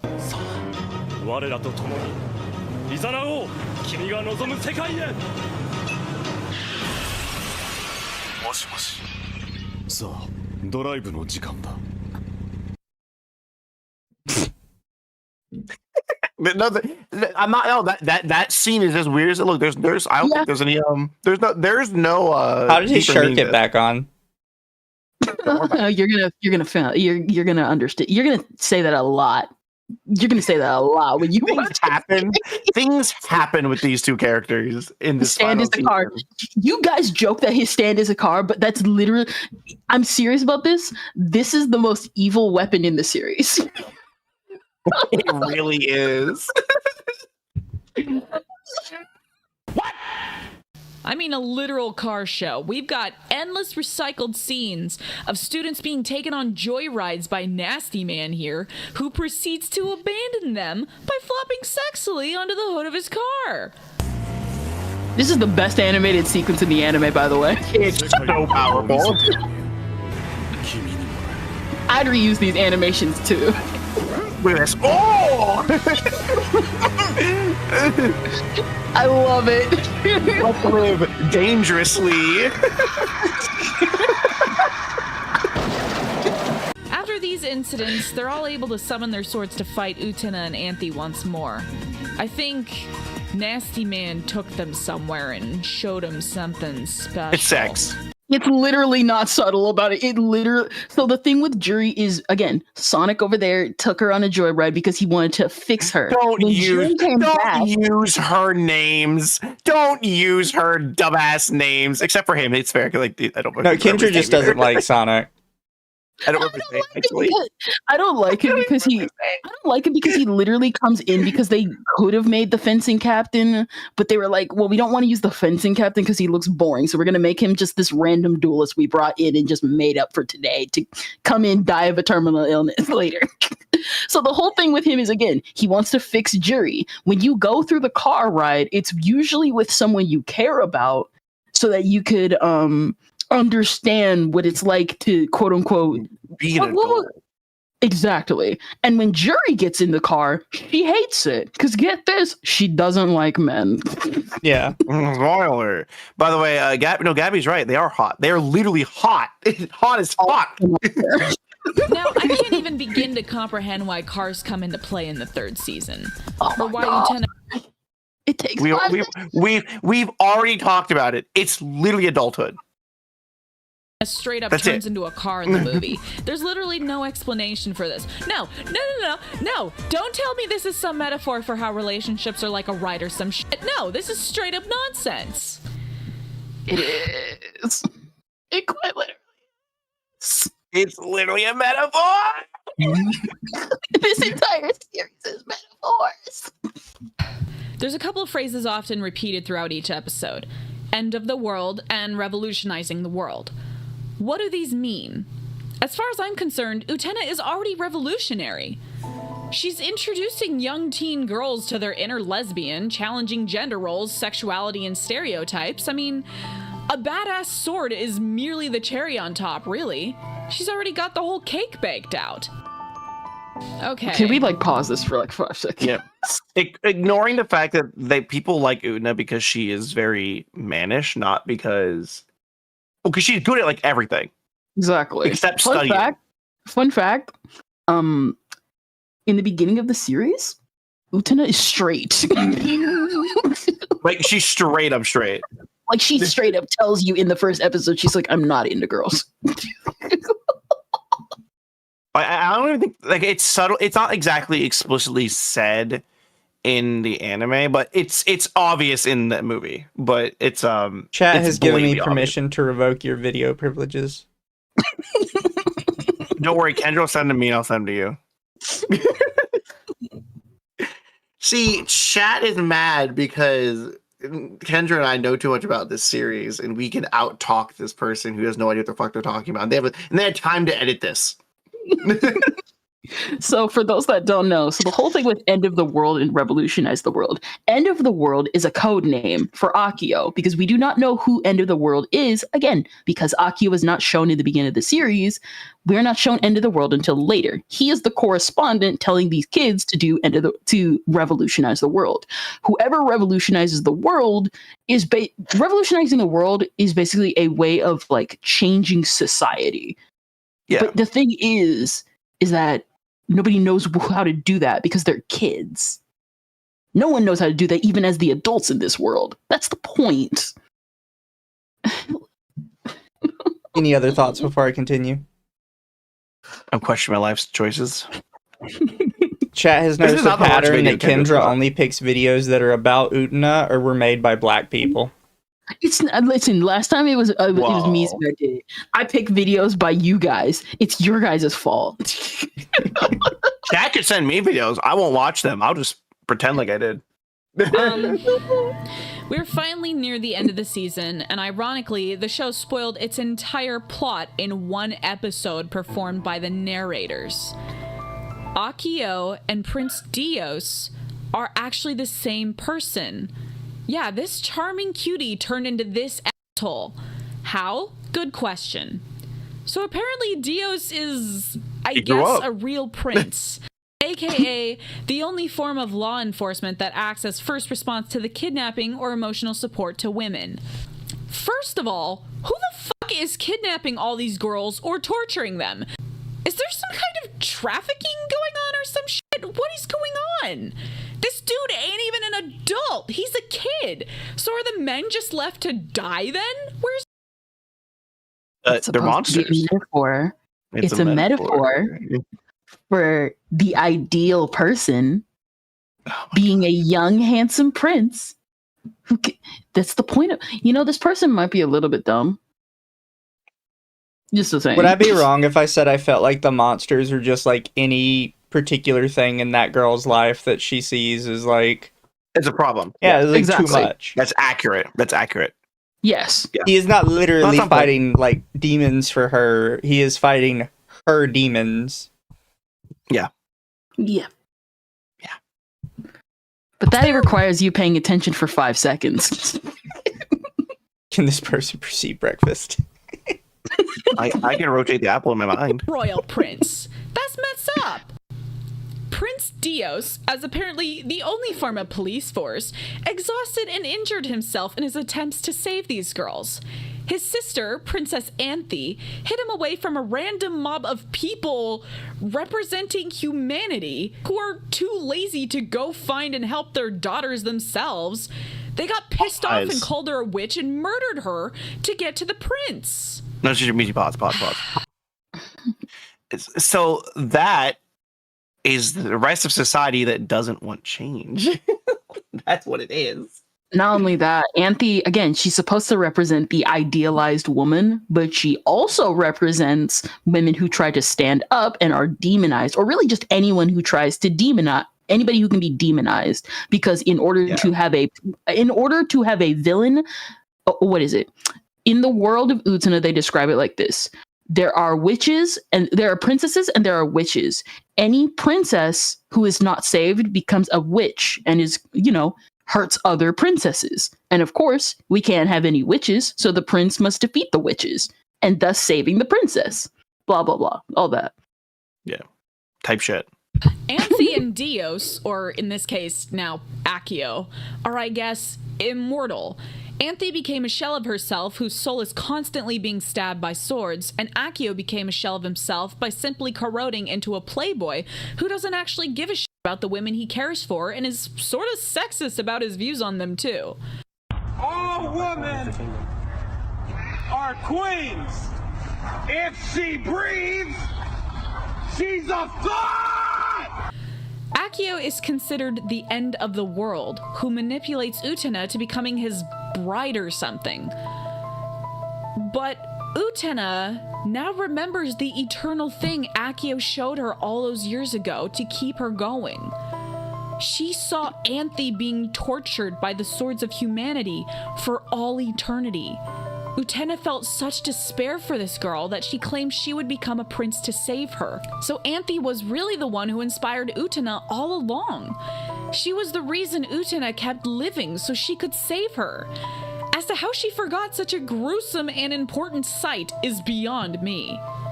Utena now tries to stop Accio from whatever he was going to do and save Anthe.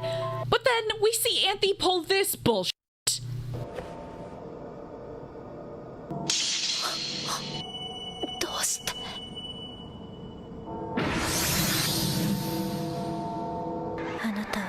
私が好きだった頃のディオスに似ている。でもあなたは私の王子様にはなれない女の子だから。You can't.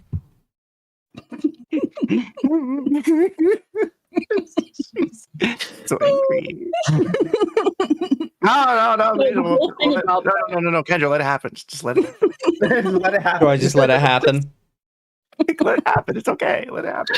Part of me wants to explain so much. You have to watch an event. No, chat. If you want to watch, get it. You should watch it. This show. Marry Yes. me? You're a girl? Okay. Excuse me, Anthe. Why did you let Utena fight for you in the first place? Why did you let onion rings fight for you? What about all the moments and even jealousy you had with Utena the past few episodes? This anime portrays a lesbian or Okay, you can pause it technically now. Now you can pause it.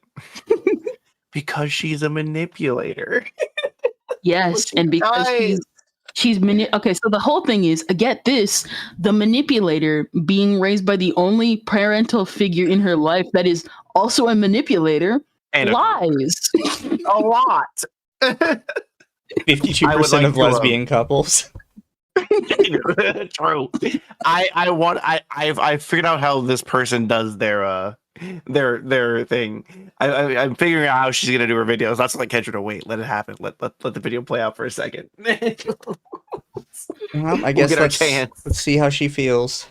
By romance between these two so much, and Anthe just does a 180 and denies it, despite her compellment she had towards Utena in the early episodes.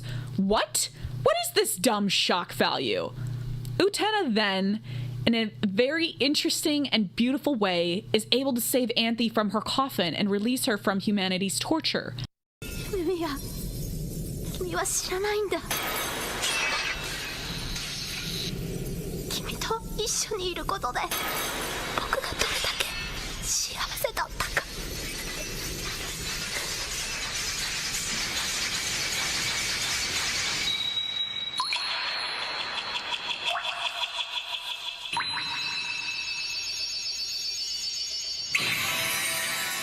メビア、やっと会えた。ウテナ様、早く手を。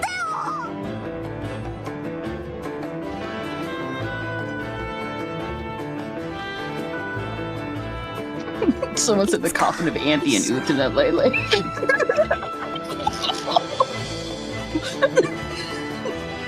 The art and animation is incredible. Oh no, 100%! This anime is amazing! But Utena, much like Prince Accio, ended up sacrificing herself in the process. She didn't become the new Rose Bride, however. That was all Accio's ploy.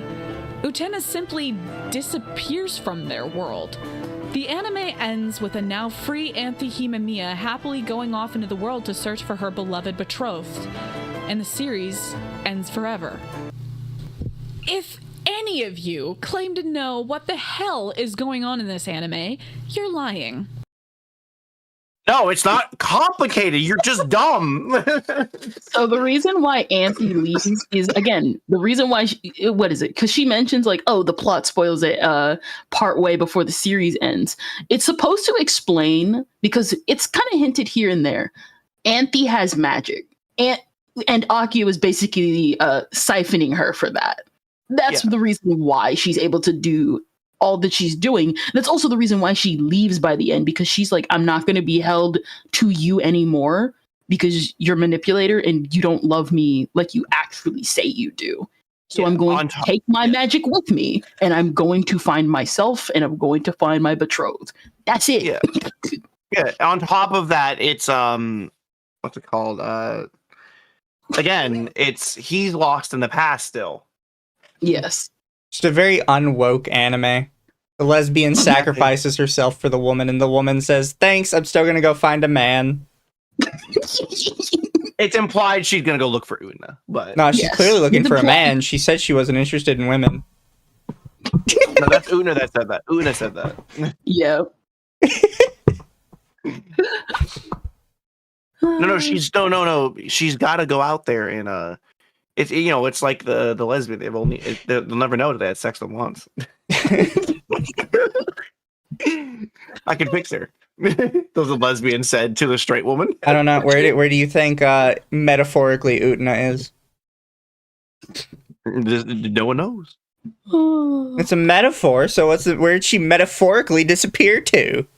The outside world, the adult, the to actually grow up. Yeah, she grew up. And Amphi's following behind her. Exactly. That's it. But that's what it's literally just her going to the world and going to do more coming of age things of learning. Yeah, she's going to Dio. She's gonna get her own car. Yeah. Right now she's driving a scooter, but you know. Before we move on, we still have the movie to review. The movie carries on much the same, but Anthy has a different look and personality, and so does Utena. Utena and Knuckles, aka Toga, were heavily implied to be in a romantic relationship. See, they were childhood friends, but it turns out that he straight up died? Toga drowned in his attempts to save a girl struggling to swim in a lake. So how is he here? Is he just a memory? Why are memories allowed to become real in this universe? I gotta say though, this scene where Utena had to watch as water filled his end of the room and washed Toga away, I don't know what the heck was going on, but I was in tears.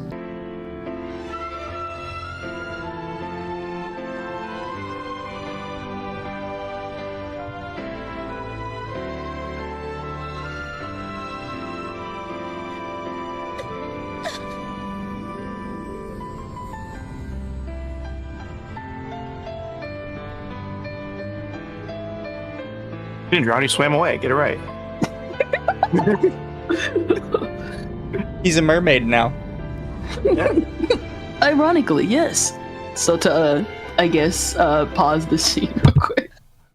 To understand what happened is, again, if we go all the way back to Nanami drowning the cat, at the end of the series, Toga and all the other duelists, they end up reciting a story about how there was a boy who once drowned and never returned. And Nanami's asking, like, what happened? Why is no one explaining what that is? This also ties back into Anthy's magic. The Academy is, again, a metaphor. It's not actually real, but is also a construct by Anthy. Anyone who is important gets kind of pulled in. And that also includes, get this, freaking ghosts. So basically, the movie's kind of up for interpretation, but the general plot is that in the actual past, Toga, at one point, rescued a cat. And of course, that cat was a girl. He ended up drowning, and that also traumatized Utena. Combined with the fact that Utena's parents died soon after, she ends up kind of falling into a deep, dark depression. She ends up encountering Dios, who shows her Anthe, and then she gets revolutionized, and she ends up getting pulled back into Anthe's world because she was shown the ring that could actually allow her to duel, to revolutionize the world. It gave her something to live for. Exactly. As well. And so, why is Toga alive? Well, because technically he looked up to Akio, he followed Akio, because technically Akio is also dead. Yeah, well, it's the same thing. Like, that world is being powered by Amphi's magic, essentially. The school. Also, no chat, we're not doing more Utena after this. Kendra has been banned from Utena videos. No! You were the one who showed me! I didn't show you this Utena video. Mizu's gaslighting. Yes, you did. You tagged me in the Discord. You tagged me specifically in the Discord. I thought you'd be interested in watching it. It was your context. And then you came back. It's like, we need to watch this one.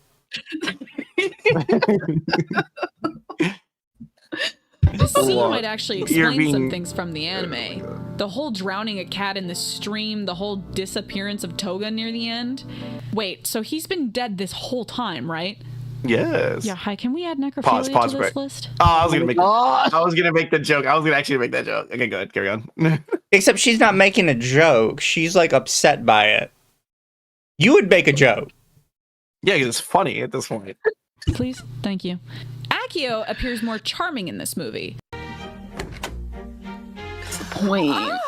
Yeah. Oh, he's using the dub. Oh, I forgot. Ciao. Yeah, I love that. I love that little fucking woo. I love that. The dub is like 50-50. I watched it in sub. I know. I watched it in sub, then I rewatched it in dub as well. The dub's not the worst thing. It's 90s dub. It's very hit or miss. Thank you for the biddies, Gabby. Much appreciated. It's got that 90s cheese dub to it, where it's sincere. But that, hey, look, that power. That it's man Headmaster is walking. Akio. It is actually Headmaster Akio. Ciao. Pirouette over the car. Oh, he's so powerful. Although I like how Akio is barely, because in the anime he's not. It's really. Akio. You heard the woman. Shut up. In the manga, it's not fucking manga. The movie, it is he is much less. What are you talking about? Hellsing Ultimate is only acceptable in dub format. I will fight you. You're literally wrong. You're literally wrong. Anyway, no, just keep it going. Keep it going. When he just got engaged to the headmaster's daughter. He's such a textbook example of a prince. So young, oh yet my gosh. confident and kind. And has great looks. Indian jump scare. Thank you, but you flatter me.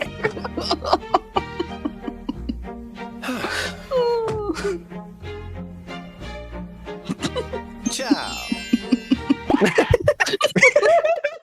Why is that a thing? It's to show he's charming. So it is a bit of a joke. It is a bit of a joke. So because of the movie having a much shorter runtime and they had to do a lot of things really quickly, they spent 30 minutes on a car chase. On a 90-minute movie. It was Akio is a much more downplayed role, not because it's bad. In fact, a lot of people, the reality of like what actually was happening to Anthe and all these kids. Yeah, it's a lot of just, oh, this is just happening. It's a lot less. It's a lot more like, no, Akio is a fucked up person. Yep. And even though it showed Anthe from like the get go in that is just like hyper, like basically she's Act 3 from the get go. By the way, in that movie. Exactly. It's like Would the final you say arc. the movie was made for people that can't understand the anime? No, you would know nothing. You understand less. if you've not seen the series, you just don't understand the movie. You're not going to get anything that's happening. And that's saying a lot since even people who like, I watched the movie right after the anime. I had to go immediately to Reddit because I was like, I don't understand. There's so much shit happening. Like, there's so much shit. I would say it like this. In the show, you will understand at least most of the stuff going on if you are paying attention. For the movie, you have to go to forums to like understand it, and you have to watch the series. Fair. If you don't care about that, at least the visuals are beautiful. Until later, we find out he literally drugs his sister Anthe and forces himself on her every so often. What the fuck? Turns out Anthe knows all about it and is completely fine with being raped, which leads to Akio going crazy. Is it technically rape if she's into it? So Yeah, the right, reason why but- this happens, and it's kind of hinted at in the series, the reason, and the movie actually highlights that pretty well, is that this is a often recurring thing for Anthe, is that she looked up to her brother, but because he kind of became a prince and he started becoming shallow, he started seeing her admiration and being disgusted by it. And so obviously he wanted to kind of quote unquote ruin that perception of her without her actually knowing. Turns out she didn't care even when he knew, which just kind of made him spiral like a lot. So that's why we see in the movie where it's like he's spiraling. He keeps saying in the show, like, this is your fault. I'm doing this because it's your fault, because she genuinely internalized that. And so Hi, Raiders. I wanted to watch the wholesome anime Goblin Slayer, but instead Kendra's making me watch a degenerate anime that's made from women's romance novels. Ironic, the director is a guy. Also, thank you, Monkey, for the super. Gotta siphon the magic somehow.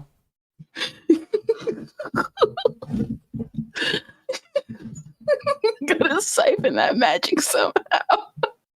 He stabs her and then drunkenly kills himself. So again, another memory that appeared live, but was actually just some dead dude all along. And of course, we get the car show all over again. Except this time, Utena goes full Transformer. You ever heard of a magical girl anime where the shoujo turns into a straight up car? Yeah, me neither. It's symbolic. So is Akio dead and then Anthe's not dead, just stabbed? So the thing is that Anthe survived because, again, she's magic. Akio is dead, but because he represents everything that she is, that Anthe sees as a prince, she kind of latched onto his ghost without realizing it. Yeah, that's basically what happened. Thank you, Internet Zen. In other words, everything can be blamed on Anthe. Actually, yes. Literally, yes. That's actually literally the point of the series. Like, this is Anthe's fault. But the whole point is that Anthe has to let go, which is why Utena is there. Utena is to let her let go. Isn't this a Yuri anime? Yes. I love this scene. Wait, can we pause for a second before we go in and watch all of it? This scene is so funny to me because I get this scene. Like, I got it like even like back in the day before people like I watched Utena, because everyone would like watch Utena as like the movie, like, haha, I'll go watch the Utena movie and be like confused and be funny. It's really straightforward. You know what's probably been really funny with a lot of the visuals we've gotten so far? Is all of Utena feels like it was made by like some really artsy fartsy gay guy. But then it also feels like as a child he had a dad that was just really into muscle cars. So now he's just like made car guy a core part of his personality. Call him A, call him B. No, this is the straightest motherfucker in the world. Yeah. He also did Fully Cooley, if I'm correct, right? I don't think so. I know he did. He does a lot of. Yeah, he does a lot of crazy stuff like this. No. He specifically does a lot of coming of age stories. Yes.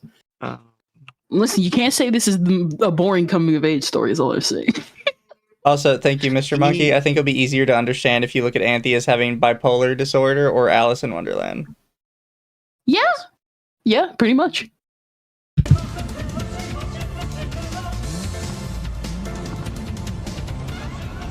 By the way, another little subtle thing that people miss. This is a chariot. Yeah. If you pause and look at it. So those are chariot wheels on it. Those are chariot wheels. They're horses on the front. It's very obvious. This is the trope called the prince in the chariot, and Utena being the prince, Anthe being the princess. but because it's anime, instead of like a chariot, horse-drawn carriage, it's literally a car that Would you like to would you like to explain the director commentary of why they specifically chose a car? Yes. So they wanted an action-packed ending of this. They would have just done the act with the chariot, but they said they wanted a very heavy action-packed sequence for the ending of it because it's a movie after all. It's gonna be entertaining. That's it. It's not even complicated. It's literally that's what they chose the car. They're like, we're not doing this with normal carriages. That's too flimsy. Cars, on the other hand, it's why they did it. It's really funny. He didn't do fully cool. I thought he did. I guess he didn't. The master said, "Wait, person behind this made fully coolly." Yeah, that tracks. We are supposedly going back on that. No, I thought he did. I wouldn't be shocked. I wouldn't be shocked. Utena? Good to know. Is that you? But yes. Oh no! We have a contender racing to the finish line! Who could it be? None other than Raspberry Bitch, who gives us the line delivery of the century.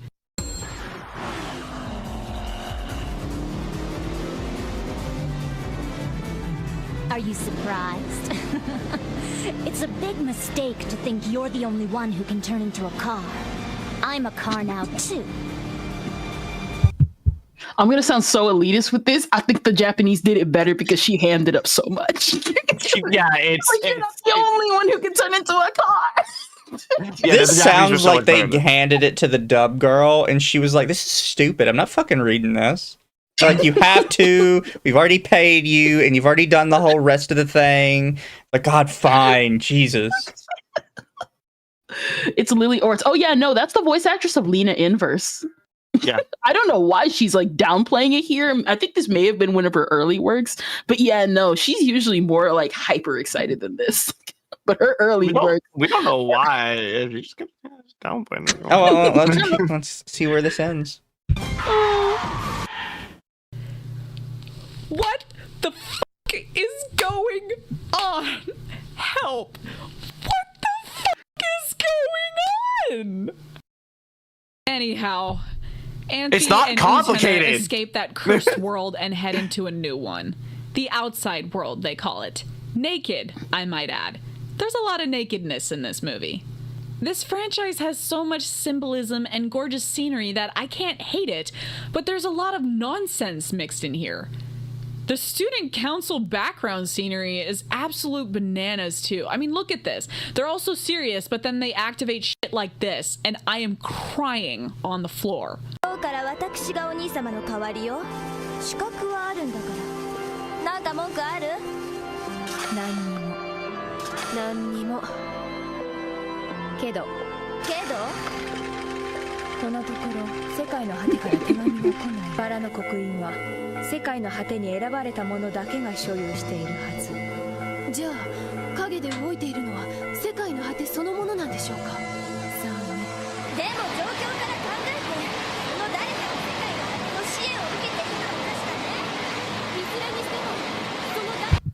No, I agree with the person who made this video. What the fuck is going on?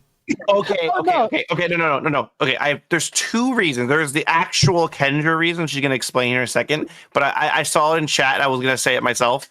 It's the Monogari thing. You're having a scene of people talking. Nothing is happening besides them talking. It has to be a visual feast to look at. Pretty much that. I also see it as kind of like a visual way of like how, what is it? So you know how like dramatic scenes will just have random wind blowing and stuff like that? Like just as we see right here, the train's going by and her hair is being dramatically pulled.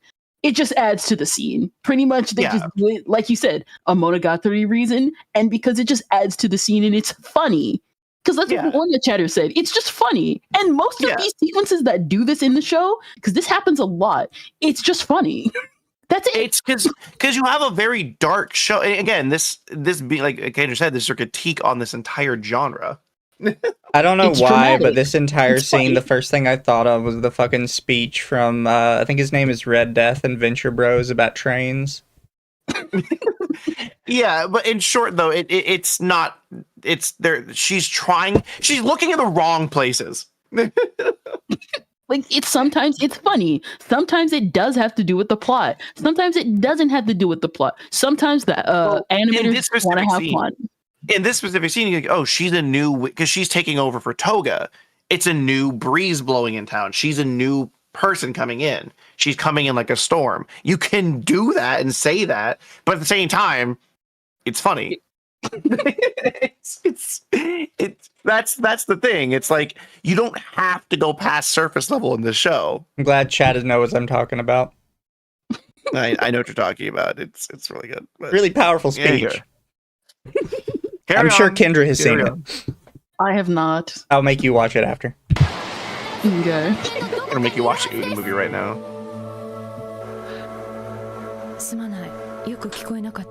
Don't even get me started on the full-scale filler episodes. Here. This is an episode synopsis. One episode. Nanami receives a golden cowbell. Thinking that it's expensive designer jewelry, she wears it everywhere until she begins to turn into a cow. I can't believe you haven't figured out what that thing around your neck Oh yeah, really Misty in is. Pokemon plays Utena. Obviously, it's a Sebastian. Which is a powerful thing to hear. Yeah. I gotta hear these voices. Everywhere until she begins to turn into a cow. I can't believe you haven't figured out what that thing around your neck really is. Well, obviously it's a Sebastian Dior cowbell, of course. That's right, a cowbell, as in a bell that a cow wears around its neck. What are you talking about? Take a good look around you. Huh?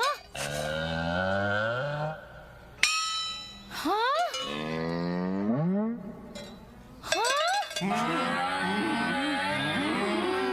You mean my royal family Sebastian Dior bell is? Not Sebastian Dior, Nanami.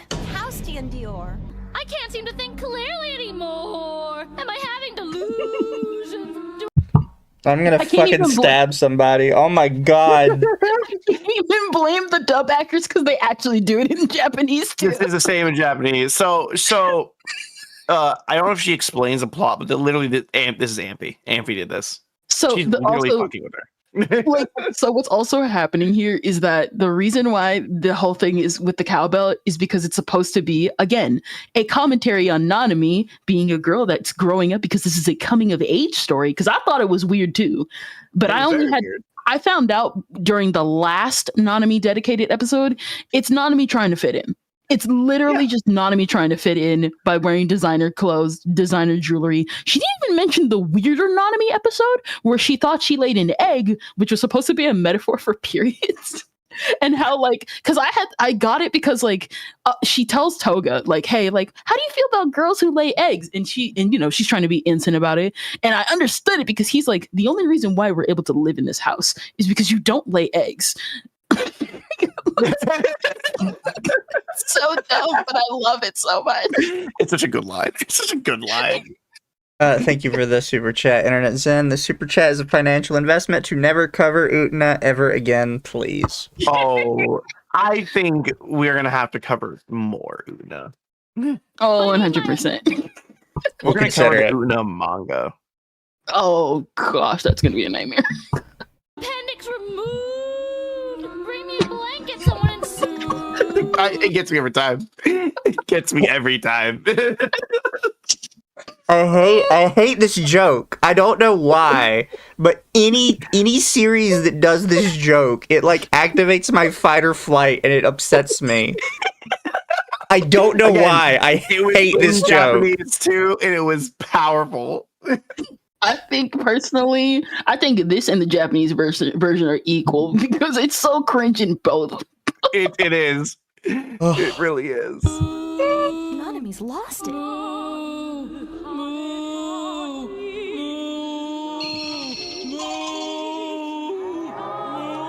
And there you go, everybody. This is in a nutshell. What happened to Nanami? And she's a cow. This is a fetish for some people. Oh, 100%. 1,000%. Chat, it's not Totally Spies joke. It's a Totally Spies fetish episode. Oh, you mean every episode?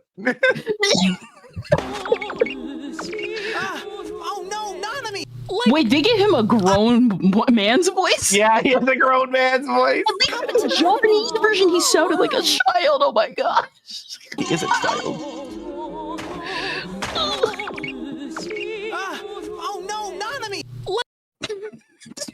Oh my god, that's Jaden from Yu-Gi-Oh! GX. I was about to say he sounds like somebody from Yu-Gi-Oh, but I couldn't put my I finger was on sitting it. there thinking about who the fuck. It was on the top of my head. I'm like, oh fuck, that's Jaden. A younger Jaden. Like, I've got nothing for this. What the hell is going on? How high It's a were joke. these writers?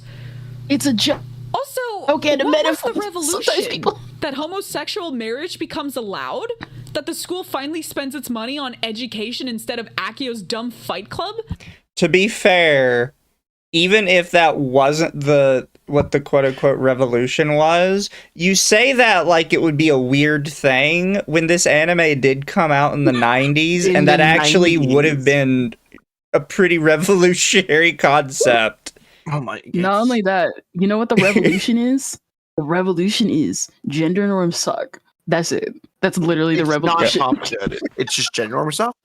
It's so weird to me that this particular person is saying, like, what's the revolution? That it's okay to be gay? Well, in the 90s, kind of, yeah.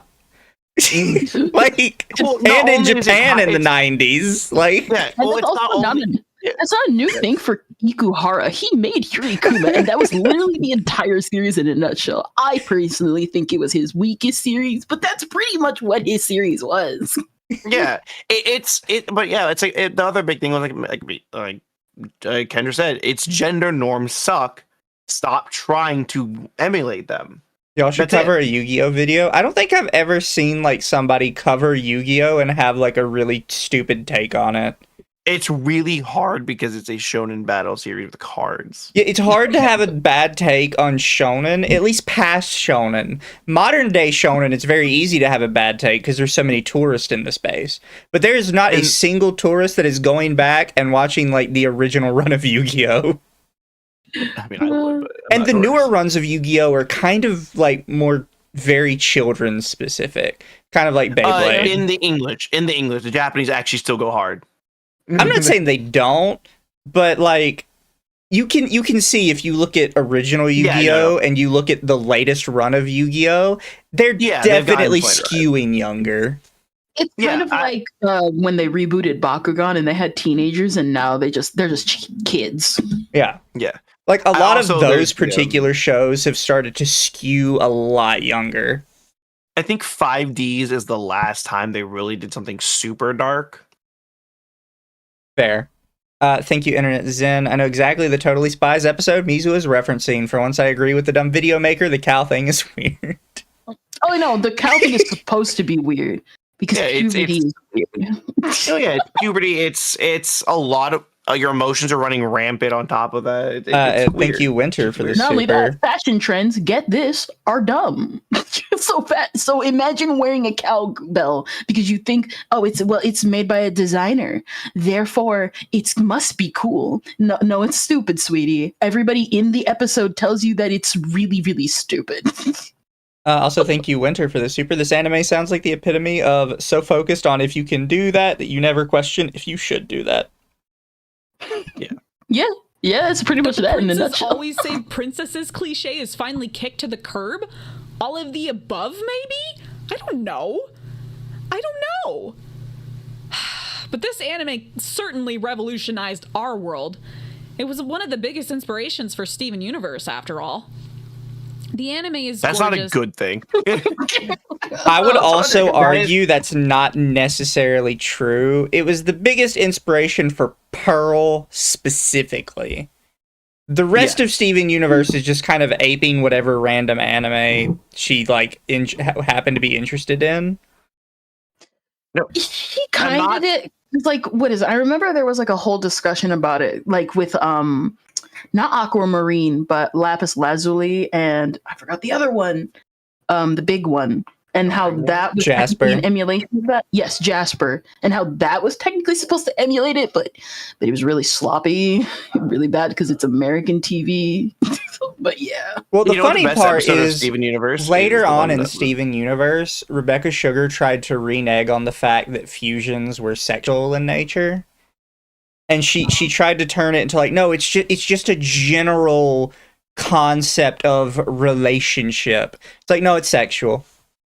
That season 1. I've barely seen Steven Universe, and I saw that season 1 dance.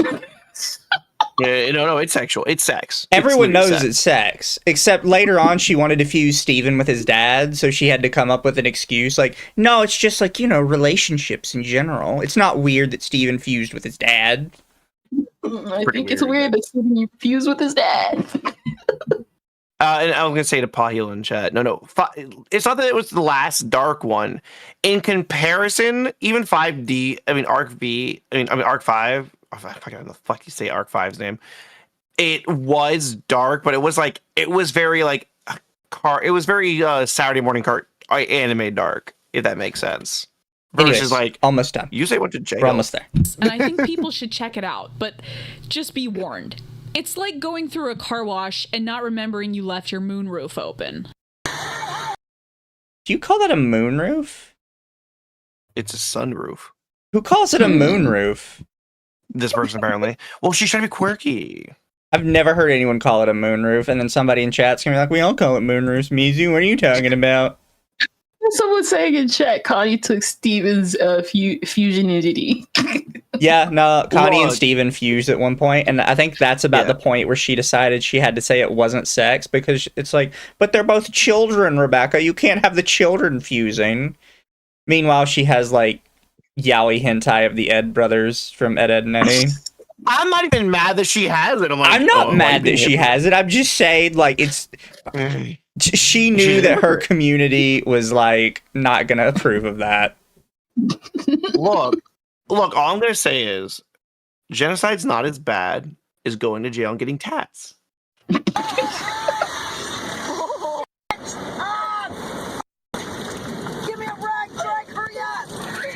Well, that concludes this video. Thanks for watching. You know what to do, and have a great day. I don't know. No, I don't think I will.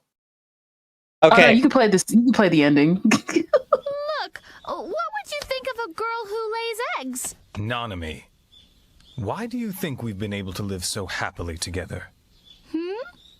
We have been happy together because you are a girl who doesn't lay eggs. Pity the poor family of a girl who would dishonor them by doing something so shameful.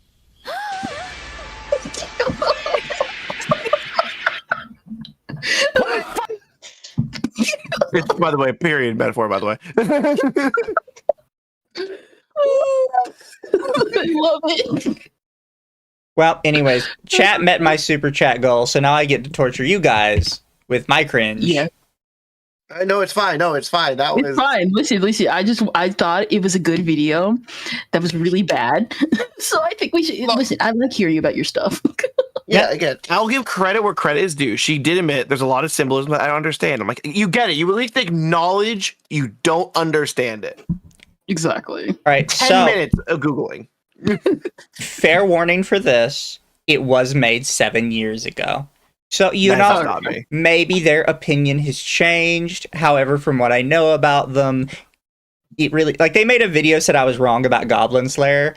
It didn't help their case. But... also, thank you, Hato, for the super. This whole video can be summarized as, it's a metaphor, lady. Yes.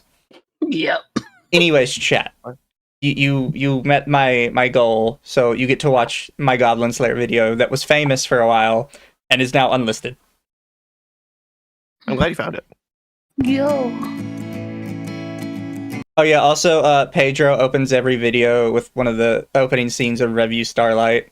I don't know why he's so obsessed with it, or she. I don't know what he is these days. He's one or the other. Show. See, probably for the same reason we were obsessed with Utena 5 thing. I think it's really funny because Utena's not even my favorite series. It's just really good, and there's a lot to go over because you also get the movie. Exactly. I really liked Review Starlight though. I should give it a chance. I see it every once in a while. Imagine Utena, except it's a lot more traditional magical girl, and there's no rape. Music. Can we give a solid minute? Not with that kind of attitude. Can we do what? Let the ads finish up on Twitch. How long are the ads on Twitch? I try and not do ads on Twitch, but Twitch forces them. The notification just ended, but it usually has it's a leeway of about 30 to 40 seconds. Fine. I have to use the bathroom, that's why. Here, while he uses the bathroom, there is something I can do for you, Kendra. Yes. Is it a full minute? Yeah, it's fine.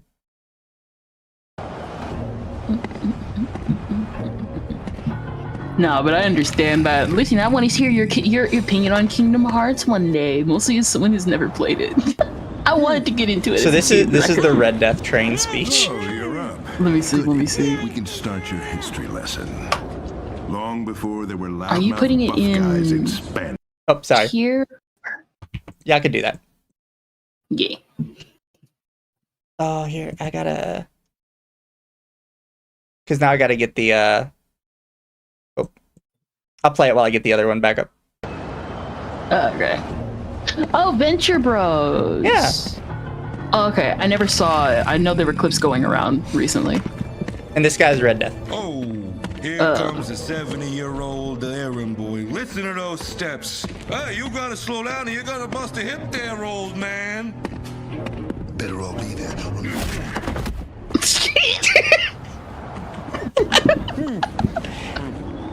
Oh, you're up. Goody. We can start your history lesson. Long before there were loudmouth buff guys in spandex, there was the gentleman villain. His favorite sinister act was this: tying someone to a train track. It's simple, inexpensive, personal, and deadly, but it gives you a little hope. Maybe you'll escape. Lesson's not over, Sonny. Now, the gentleman villain had these old-school time bombs, 3 sticks of dynamite wired to an alarm clock. And what was so poetic about that is that they ticked. You could hear them tick, tick, tick. Nowadays, they're just digital. No sound, no peril. Oh, do you hear that? There's the ticking. The train is coming. Is it on this track? Tick, tick, tick. Maybe it's on the other track. Tick, tick, tick. Not bad for an old man, huh? I'm gonna get going. Let you try to escape. And if you do, tell the Peril Partnership that the guild isn't scared of punks. If you don't, sorry.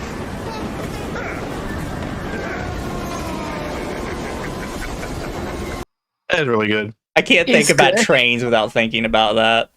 No, that was actually cold-blooded. Because what is it? Because there were clips of Venture Bros going around, so I saw like the park bench scene. But that's actually really cool.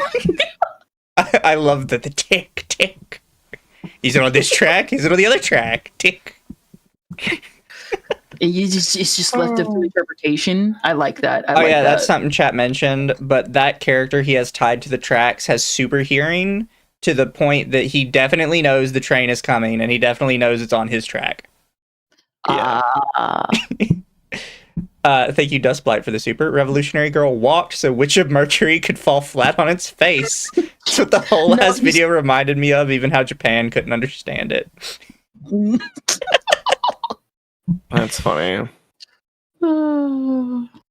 Yeah, I've heard of Witch of Mercury was kind of not popular with literally anybody except white schoolgirls. And then they got pissy when the main character did not end up in a lesbian relationship. To the point that the creators had to confirm off screen, oh yeah, they got together. I thought they specifically said they didn't. No, they said they confirmed offline after the show. And no, they got together, guys. Even though they didn't get together, they pulled a Legend of Korra. That's literally what they did. That's funny. Witch of Mercury is literally modern day Korra. Bring back the romance. So, you dislike SAS? You like our content warning? It's in the top corner. Content warning, rape. By the way, we have this like cute little content warning. This is what a Pedro video is. Oh, Lord. Surely you're familiar with one of the most constant and convincing critiques of that series. Heck, even many fans of the show will admit that Reki Kawahara's continual and gratuitous use of rape is an issue. And the main issue with it is Mizu, you guys agree on something. The problem is SAO is so bad that everyone should agree that it's bad. Mizu. You hate SAO for more nuanced reasons than them. I do. I hate SAO because the art feels generic, but better if it was like in a better series. Seems entirely unable to come up with ways to get you to hate a primary antagonist except by making them a rapist. It's the quick... See, that's what I hate, is that we have, like, literally the exact same critique of this. Is because a lot of people are like, oh, no, it's because Reki's a misogynist. No, it's very clear why he does it. He's too stupid to come up with a real reason for you to hate his villain, so at the nth hour, he just says, well, people hate rapists. I guess he's a rapist. I sent you the meme. I sent you literally you right now. What did you send me? There you go, chat. that's what Mizu is right now. It's just Loki don't want to agree. That's the annoying part, because he's one of the few shitty Anitubers that has the exact same critique as me and doesn't just go, oh, it's because Reki's a misogynist and clearly he hates women. He actively recognizes that, yes, the problem is that he's too lazy to make a good villain, so he just falls back on, people hate rapists, make him a rapist.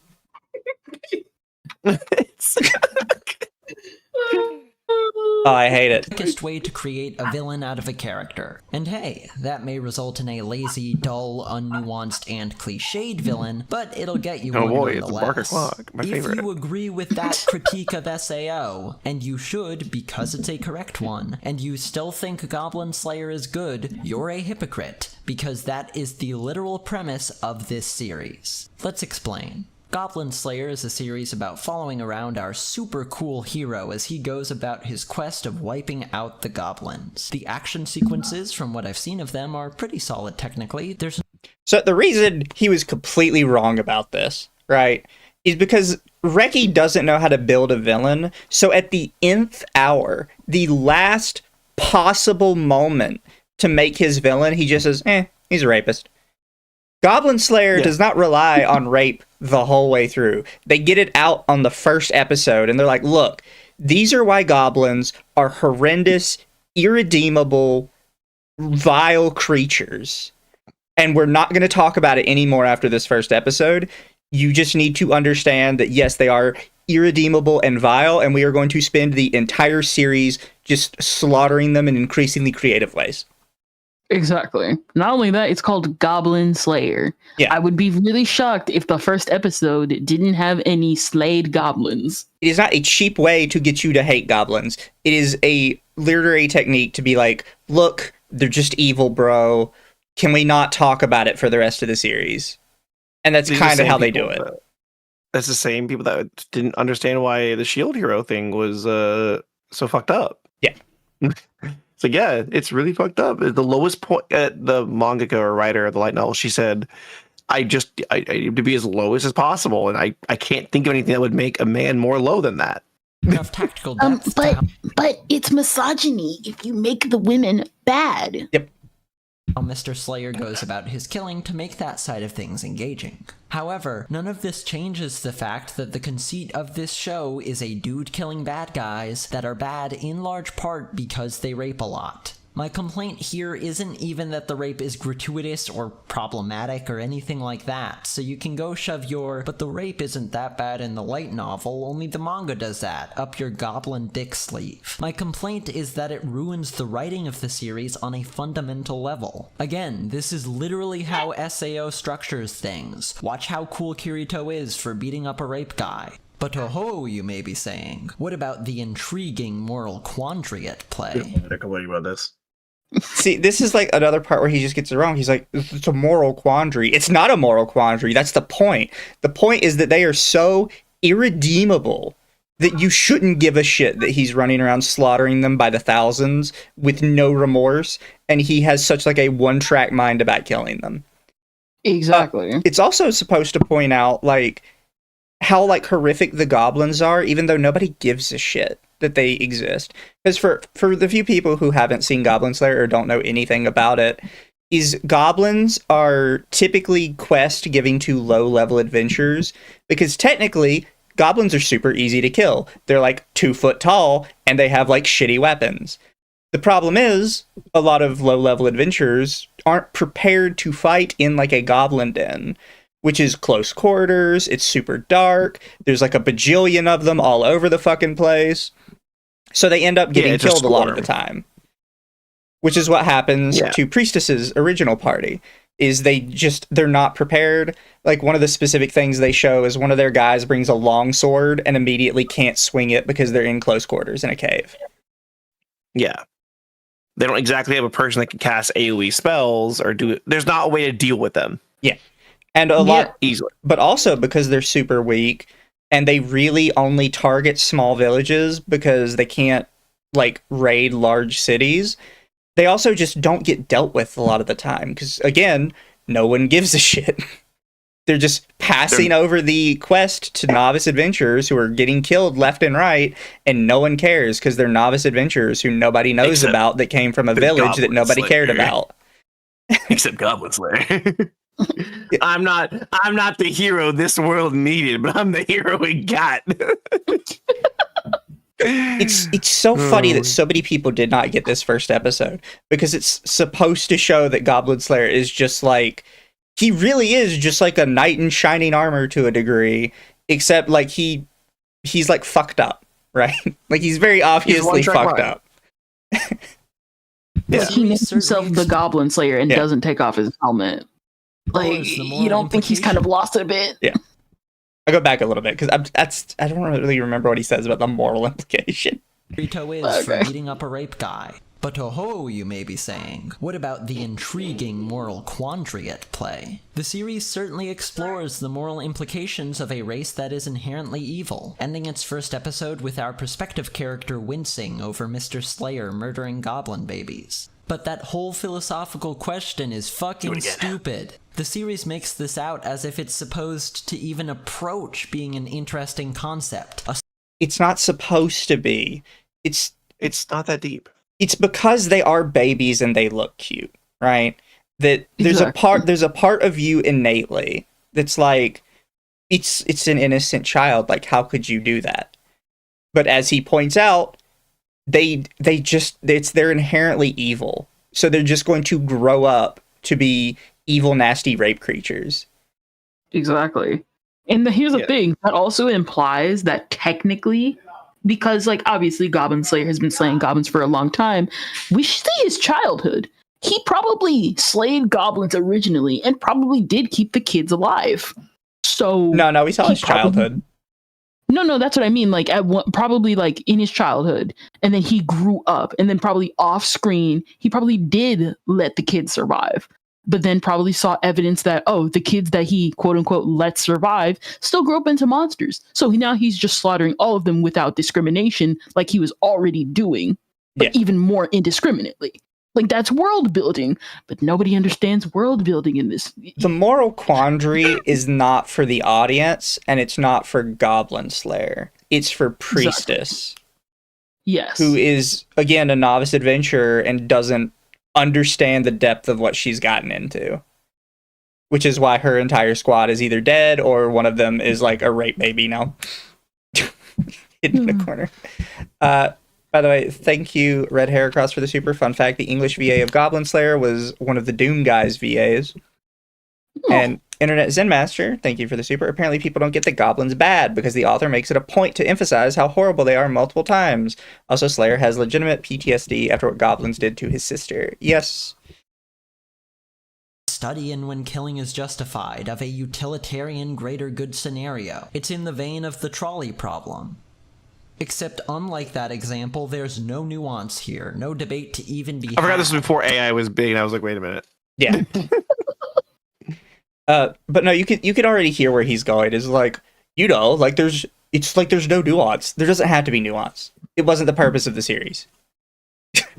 Goblins are evil inherently. Not only do they require rape to reproduce, as their species is only male, but beyond just that need, which would at least theoretically leave wiggle room for some good goblins to reject breeding because of that necessitated rape, they also have a predisposition to hate, quote, those with words.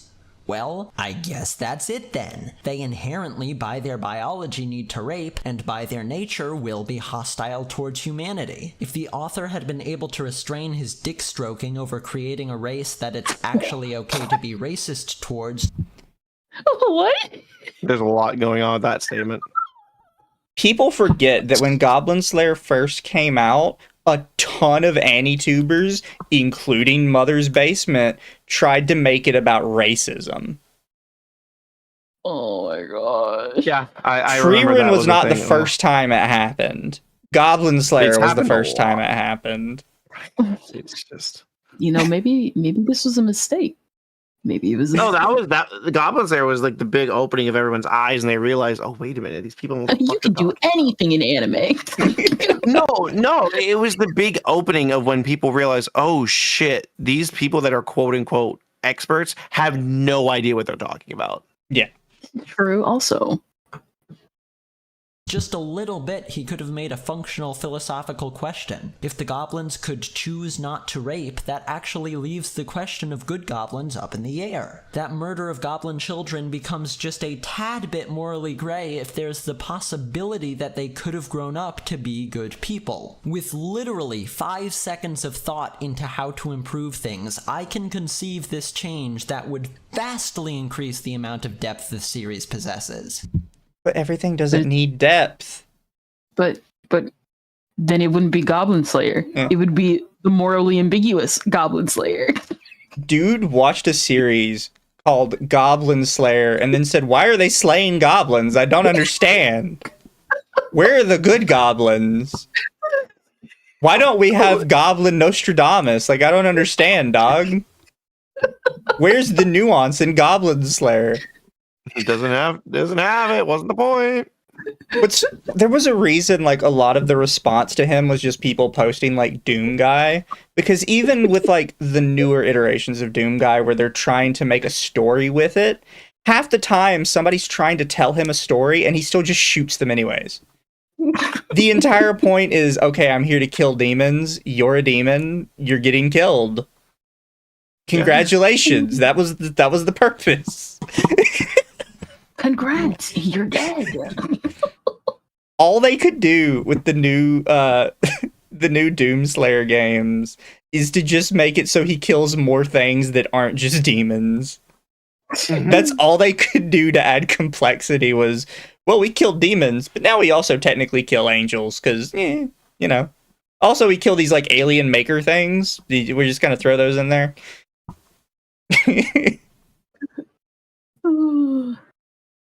Thank you, Internet Zen. Note, there are other monsters beyond goblins in the universe. All that nuance can be put on those monsters, not goblins. Doesn't he have like an orc chieftain in his party? I think they just call him chieftain though or something, because they go by like just role names. Except Goblin Slayer got like Goblin Slayer. Everybody else got like priestess and archer. Yes. However, as things are, there isn't even a goddamn question to be asked. This situation isn't interesting at all. Of course you kill them off. They are inherently evil beings. What debate could possibly be had over this situation? They're evil. That's it. Do you notice what this is for in the background? Oh my god. It's hard to read it because it's all lowercase, but it says need abortion Ireland. Oh my gosh.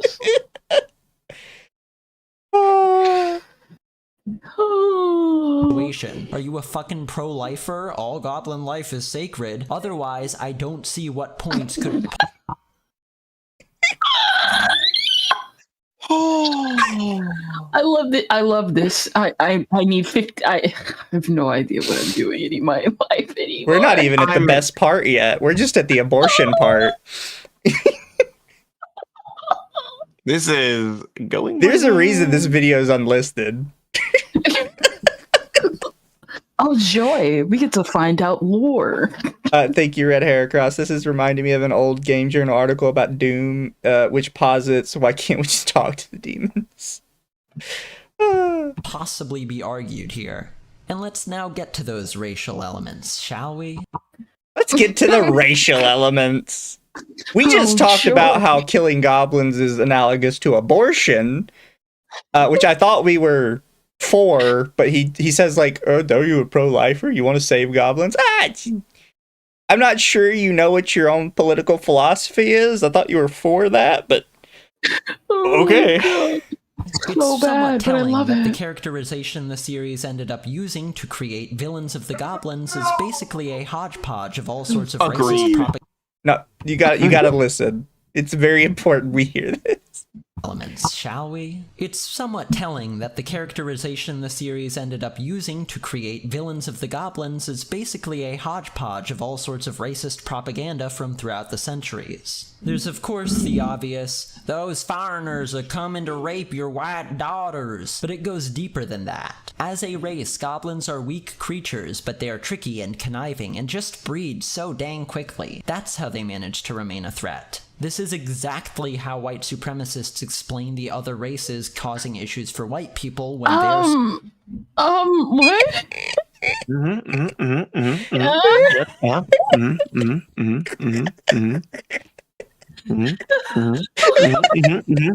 Yep.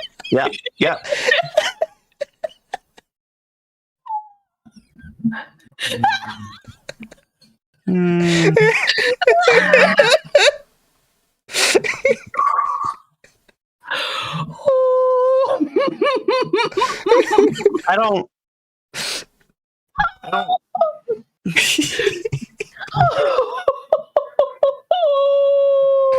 I know, chat, we have to get to it, but I have to let them drink it in piece by piece. Play that back one more. I need to play that back. Yeah, we'll go time. back. Let me process that. Real quick, Please, Archmagos, once again, it's amazing how much leftist discourse is just them pretending not to understanding things, thus making discourse impossible. Hail Puddle. Thank you, Pyroferno. I feel actual pain. And thank you, Internet Zed. This man just invoked the pro-life argument for goblins. My brother in Christ, goblins aren't human. Also, I thought he'd go for the JK Rowling goblin route. Don't worry, we're not there yet. Oh, it gets worse. We're not even halfway through the video yet. What do you mean it gets worse? I thought it's like an hour so We're far. on the tip of the iceberg. Go on.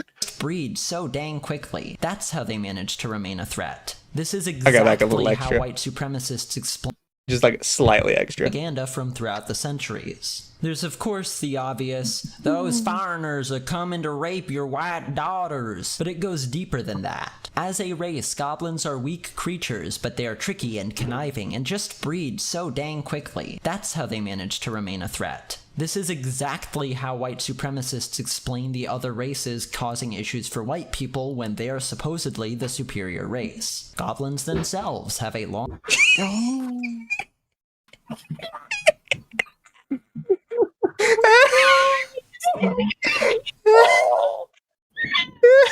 This is where like people would always, when they would talk about Pedro's goblin video, they would say, aren't you the guy that said goblins were Jews? I wonder if they are. Oh my god. It's so chat, you think your life is bad. You think you're terminally online. You were never this terminally online. You were never going to be this terminally online. You know what's crazy? What am I looking at? This is an old pamphlet that was trying to convince you that you should hate Jewish people. So he is literally saying goblins are Jews. Long history as a Jewish caricature, being hook-nosed. Oh, we're bringing up that. Okay. I love this video so much. I love how Roy is just broken. I didn't do anything about it. It's so bad. Okay, so like on one hand, Yeah, the video is delisted for a reason. On the other hand, they sat down and wrote that.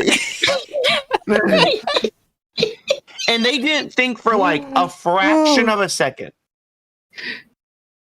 to think about it. They didn't. No. Well, duh. What's there to think about? Again, we're not even 5 minutes in yet. He's got places to go and a story to tell you. Oh, yeah. Yeah.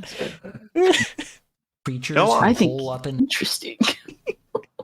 their caves hoarding wealth. And there's the point in episode 1 where Mr. Slayer literally says, "The only good goblin is one that never crawls out of its hole." Caves hoarding wealth people when they're supposedly the superior race. Goblins themselves have a long history as a Jewish caricature, being hook-nosed creatures who hole up in their caves hoarding wealth. And there's the It's just... You know, they're clearly Jewish people. They're hook-nosed creatures holed up in caves hoarding wealth, and they're rapists.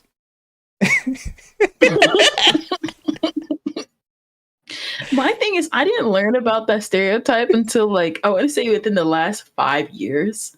So anytime I hear it, I'm just like, I've never seen that before. Why is this a stereotype again? Because Goblin Slayer. Oh my god. I hate it here.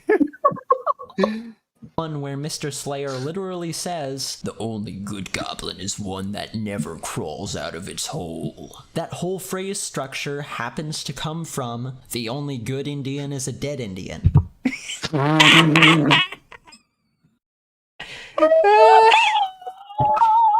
Don't worry, we're gonna run the gambit of all the racism.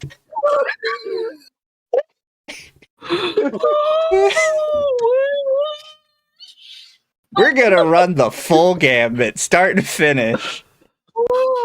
If somebody was racist to somebody in history, Goblin Slayer did it. I'm not even sure. You gotta remember, this is like a Japanese opera. I don't even think they've heard of the term indie. They're talking about actual Indians. Yeah, they're talking about Native Americans. No, that's what I mean. Like, they probably never heard of the concept of like a Native American specifically, and I'm just like, oh, really? We still got a good 5 minutes to go. Oh, this is gorgeous. This is absolutely beautiful.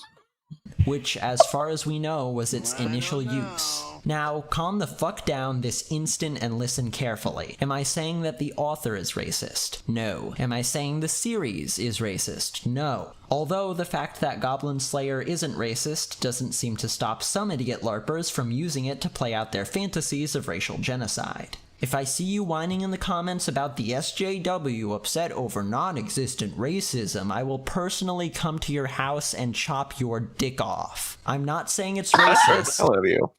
Oh my gosh. What is this? Oh my gosh, this is so... Oh, this person's kind of crazy. Yep. Oh my god. I'm saying that it's fucking lazy. If your characterization of your villains is literally as flat and unnuanced as fucking racist propaganda, then I'm sorry to say that you have written a piece of shit story. And at the end here, let me say that edgy is a stupid criticism, a really stupid one. Why then did I call you an edgelord if you like this series? Because I guarantee that huge portions of Goblin Slayers' fans have said Tokyo Ghoul is trash because it's so edgy, or laughed at Magical Girl Sight a few seasons back for being so edgy. It was. Incredibly. I make fun of Magical Girl Sight every time I see it. Also, I never heard anybody say like Tokyo Ghoul was too edgy. I heard a lot of people say it didn't make sense. Because like the actual anime doesn't make sense. Like it doesn't. They skip around a whole bunch. I have seen the fact that it is edgy, like probably not knife's blade edge like Magical Girl Sight is, but definitely edgy, but more complaints about how it ruined the manga than more it's edgy. Have you watched Tokyo Ghoul Re? I have not, but I do know about it. Towards the end of Tokyo Ghoul Re, they, in the course of a 30-second montage, introduce about 20 plot important characters and just never bring them up again because Tokyo Ghoul Re only had one episode left. Well, clearly they're thinking about opening up a new season. They just super quickly scroll over a whole bunch of plot important characters over a 20-second montage, and then they're just gone. Like, but if you have not read the manga, you don't know who any of them are because they're not involved in the story at all. It just shows them really quick and then moves on. But the anime, you got to see them in anime. You get to see them in color. That's what you wanted, right? That's what you come to anime to see, right? Colors. I hate you. I will always bring that up because it is wild to me. It's like, why did you even bother showing it? We don't know who any of them... If you didn't read the manga, you don't know who any of them are, and they're not going to show up again. You didn't even show them doing anything. You just showed us who they are. But it's supposed to be gearing up for the fight. Hopefully we get to do our own anime-only season of Tokyo Ghoul Re 2.0 or whatever. Or have made fun of Linkin Park Naruto AMVs for being so edgy. If you ever use edgy as a criticism, if you, unlike me, buy into that as a critique that holds any validity whatsoever, and yet don't apply that label of edgy to this series, then you're even more proof of why edgy is such a vapid, meaningless term to describe something. This is a series whose premise is a dude who watched his family get raped and murdered, going around to wipe out a race of inherently evil savage rapists. The concept of a species that has to rape other intelligent life in order to survive is the most Shadow the Hedgehog bullshit of all time, except unlike Shadow... You do realize the actual insect parasites that do that all the time in real life. It's just not as graphic. There are, and I hate when people bring up the Shadow the Hedgehog game, because a lot of people don't seem to understand that people did not hate the Shadow the Hedgehog game because it was edgy. A lot of people loved it because it was edgy, and they thought it was hilarious. The edgy is the best part. The problem is the game itself sucks. It is built like shit.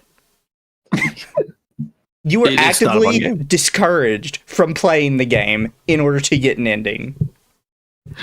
Yeah. In order to get the proper ending, you have to go through it like more than 100 times. Like he says this like, ow, the edge, Shadow the Hedgehog. No, people love Shadow the Hedgehog. He's almost more popular than Sonic sometimes in some places. It's just the actual game was terrible. Sonic Generation Shadow literally exists. Yeah. Well, this was before that. Like they people always bring up Shadow the Hedgehog though. And it's like, no. It's like it was a really fun concept. I immediately bought it. I thought it was hilarious. It sucks to play. A lot of people love edgy shit. It's just, did you do edgy shit right? And is it just nothing but edge? Because that's the problem with stuff like Magical Girl Sight. It is nothing but edge. Goblin Slayer has, like, I guess a quote-unquote edgy premise, but it's mostly just, like, fun adventures with the slightly autistic dude. Yeah. That's what the rest of the anime is. The Hedgehog, it isn't the coolest video game of all time. If anything would qualify not cool shit, as fuck edge, you. this series would be it. So ask yourself why you don't consider it to be edgy if in fact you don't. I've seen some people try to explain or excuse this by saying, well, it's a dark, gritty fantasy. But last I checked, dumb bullshit wasn't a necessary genre element of that. I'm sorry, but if the only way you can think of for something to be dark is overblown and unrealistic rape, then you are sorely lacking in creativity. Dark is contemplating hurting yourself because you feel worthless and feel like doing that might make you less so. That we're not bringing Land of the Lustrous into this. Stop that. Not bringing Land of the Lustrous into this. And honestly, quote unquote, dark, your only concept of dark is hurting yourself. That's not really dark. That actually is edgy. That is edgy teenager bullshit. Yeah.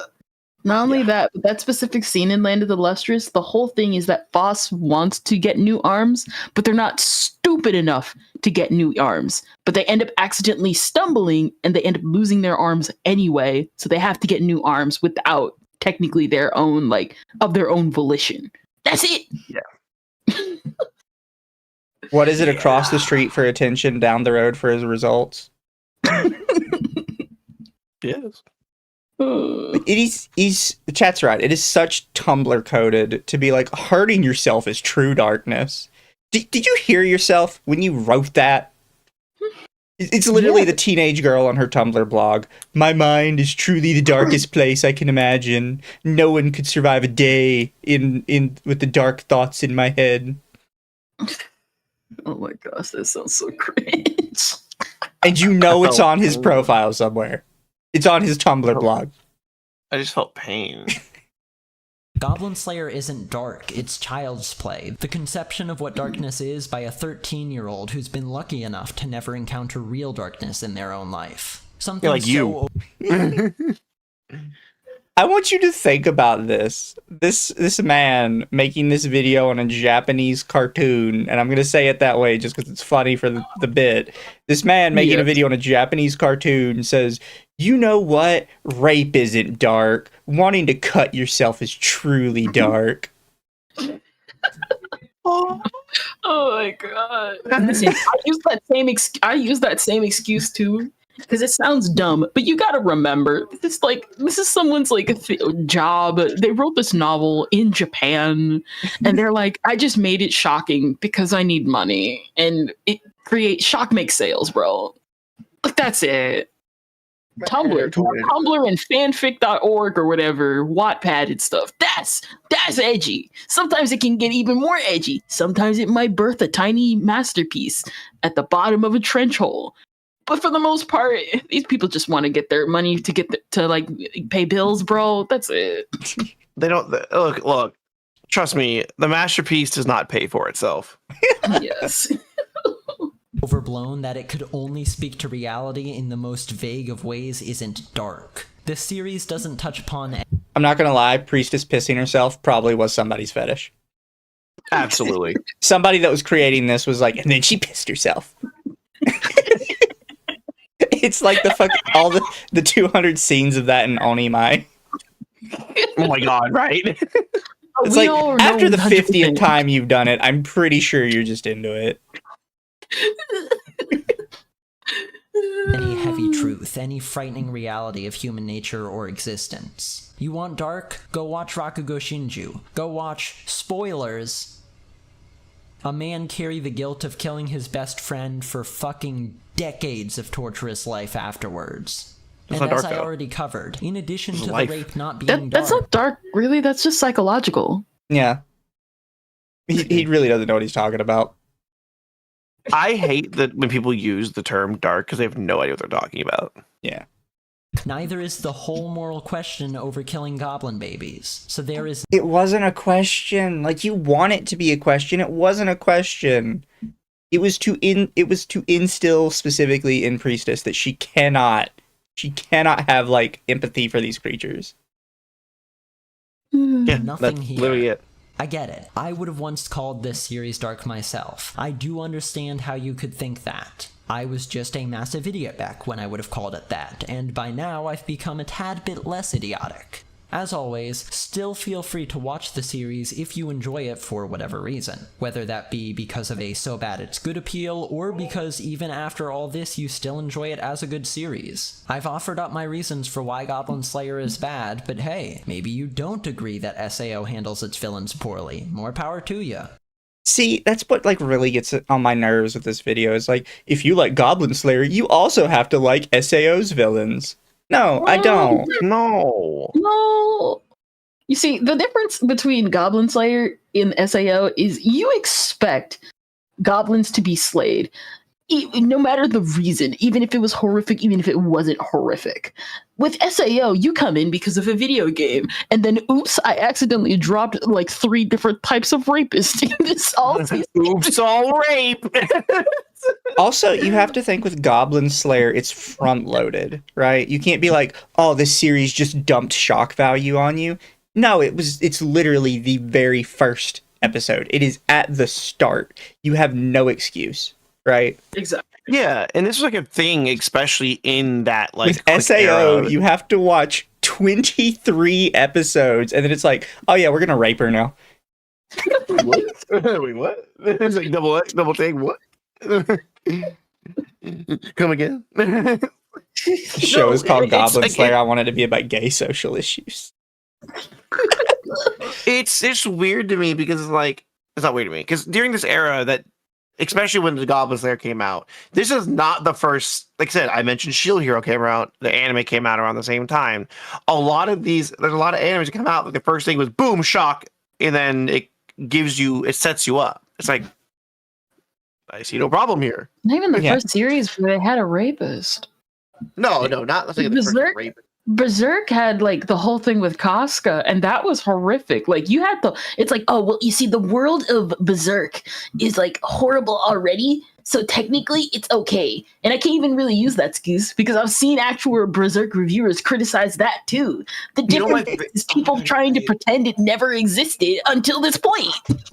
My the funniest part for me is like Berserk is the correct term for a dark fantasy. Yeah. He's the Black Knight.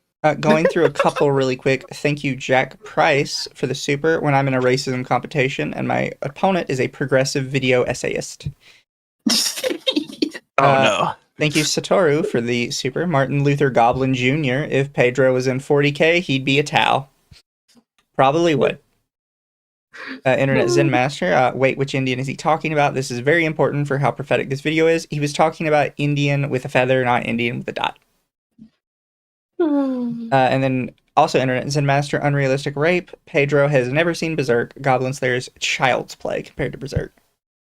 No, absolutely.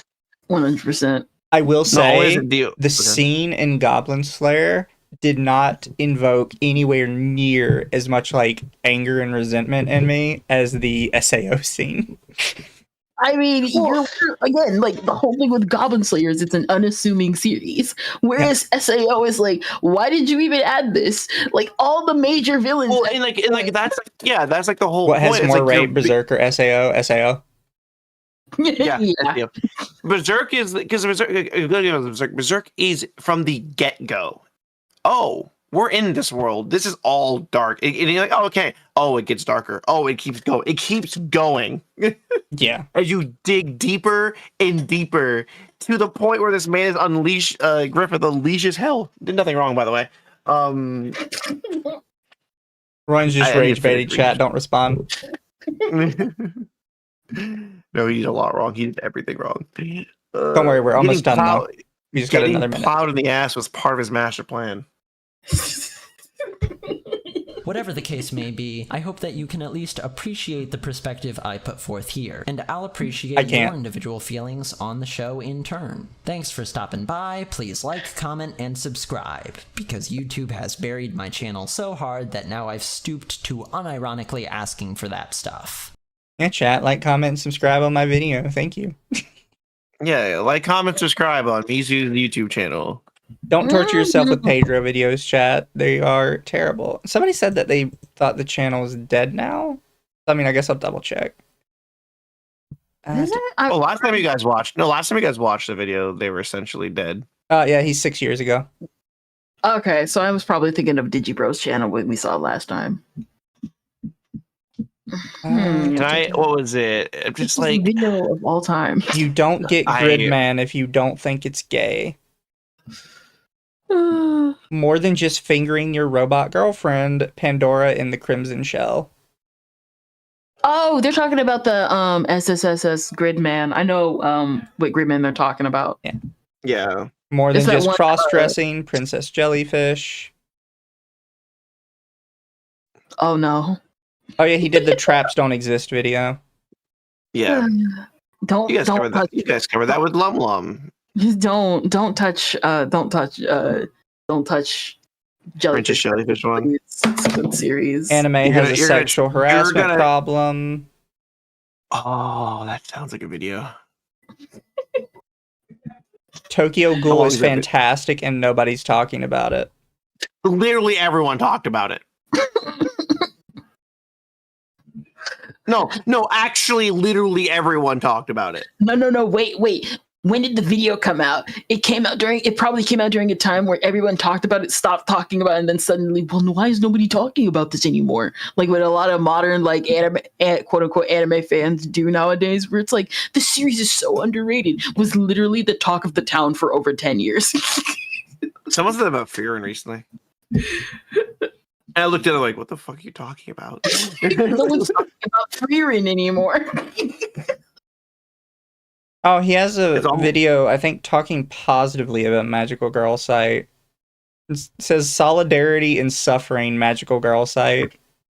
We're not in solidarity with Magical Girl Sight. That series is the series of all time. Kendra, you can't just keep saying that. It is. It's Pedro has always been super fucking weird, right? Because we just watched that video.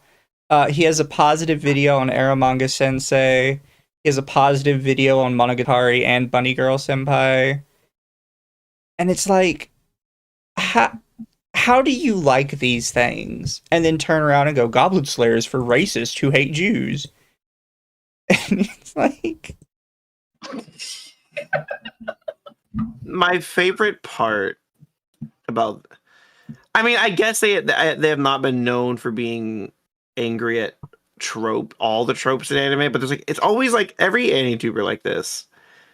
I'm not sure I'm calling me Anituber. They always have like those one or two tropes they just fucking hate, and I'm like, you like other tropes, especially if you're defending freaking not Onimai, but what was the other one? Aramanga Sensei, Monogatari, Maiden Abyss. It's just, it's weird, right? Yes, it's Anthony's fault. This is all Anthony's fault. I don't understand why people be like, you watch that series? Yes, it wouldn't have made $1 million if I didn't. To start off this video, you can watch a series. Was this an ad? It's always like, this series is problematic. If it was so problematic, why did it make $1 billion? Why was it so why? Why can I buy it at my local Barnes and Nobles? I can buy the comics. Why is Minotaur milking at my Walmart and next to this? Oh my god! I ever talked about my friend that got mad that Barnes and Nobles was selling Mein Kampf, but you couldn't buy the Communist Manifesto. Speaking of traps, did y'all see the obvious information about JJK Kiara? No, I did not. Yeah, I made a single post on that, and it's still blowing up to this day. You talking about that one character that's the guy character that everyone keeps thinking is trans when it's just a femboy? So Kiara's never given a gender in the actual manga. Yeah, they're never like given a proper one, and because localizers can't be trusted, obviously, we don't know. So unless you read Japanese, no, but all the Japanese are like, yeah, he's a guy. Japanese just goes, you're right, he's a guy. I'm like, yeah, so I'm going to go on what they say. But people like to use, but Hikari says he doesn't like women. Hikari's also a fucking romantic. A literal, like, delusional romantic. That sounds about right. So down to the point of Deering when his ability starts to use, he uses his ability like you jackpot and gambles. When the jackpots and like the scene, the winning streaks play, it shows a romance scene, and you can't interrupt the romance scene.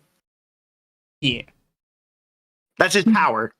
But chat, it's not even that he's in denial. He's a goober. Chat, I appreciate you all coming over tonight and hanging out with us.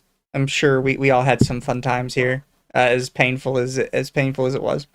It was Lord Jumps and all. It was beautiful. Look, Mizu, we're gonna sit you down and we're gonna watch the Utena anime together. And by anime, I mean the movie. Well, me and Kendra need to think of. So, chat, we've talked about this. I think last week I mentioned that me and Kendra were gonna do it, but we're gonna start picking up some seasonals, and we're gonna review the seasonals as we go. Yes, I would say the seasonals and the occasional, maybe an occasional, just one series we just want to watch and we like. I'm forcing Kendra to watch JoJo's. Yes. We're going to piecemeal our way through it. Also, chat, You're welcome to join someday me. this week, I'm going to look into playing Exoprimal if you want to play with me. It is I literally currently bought like it. $10 on Steam. Up until, I think it's got 2 more days, it's $10 on Steam.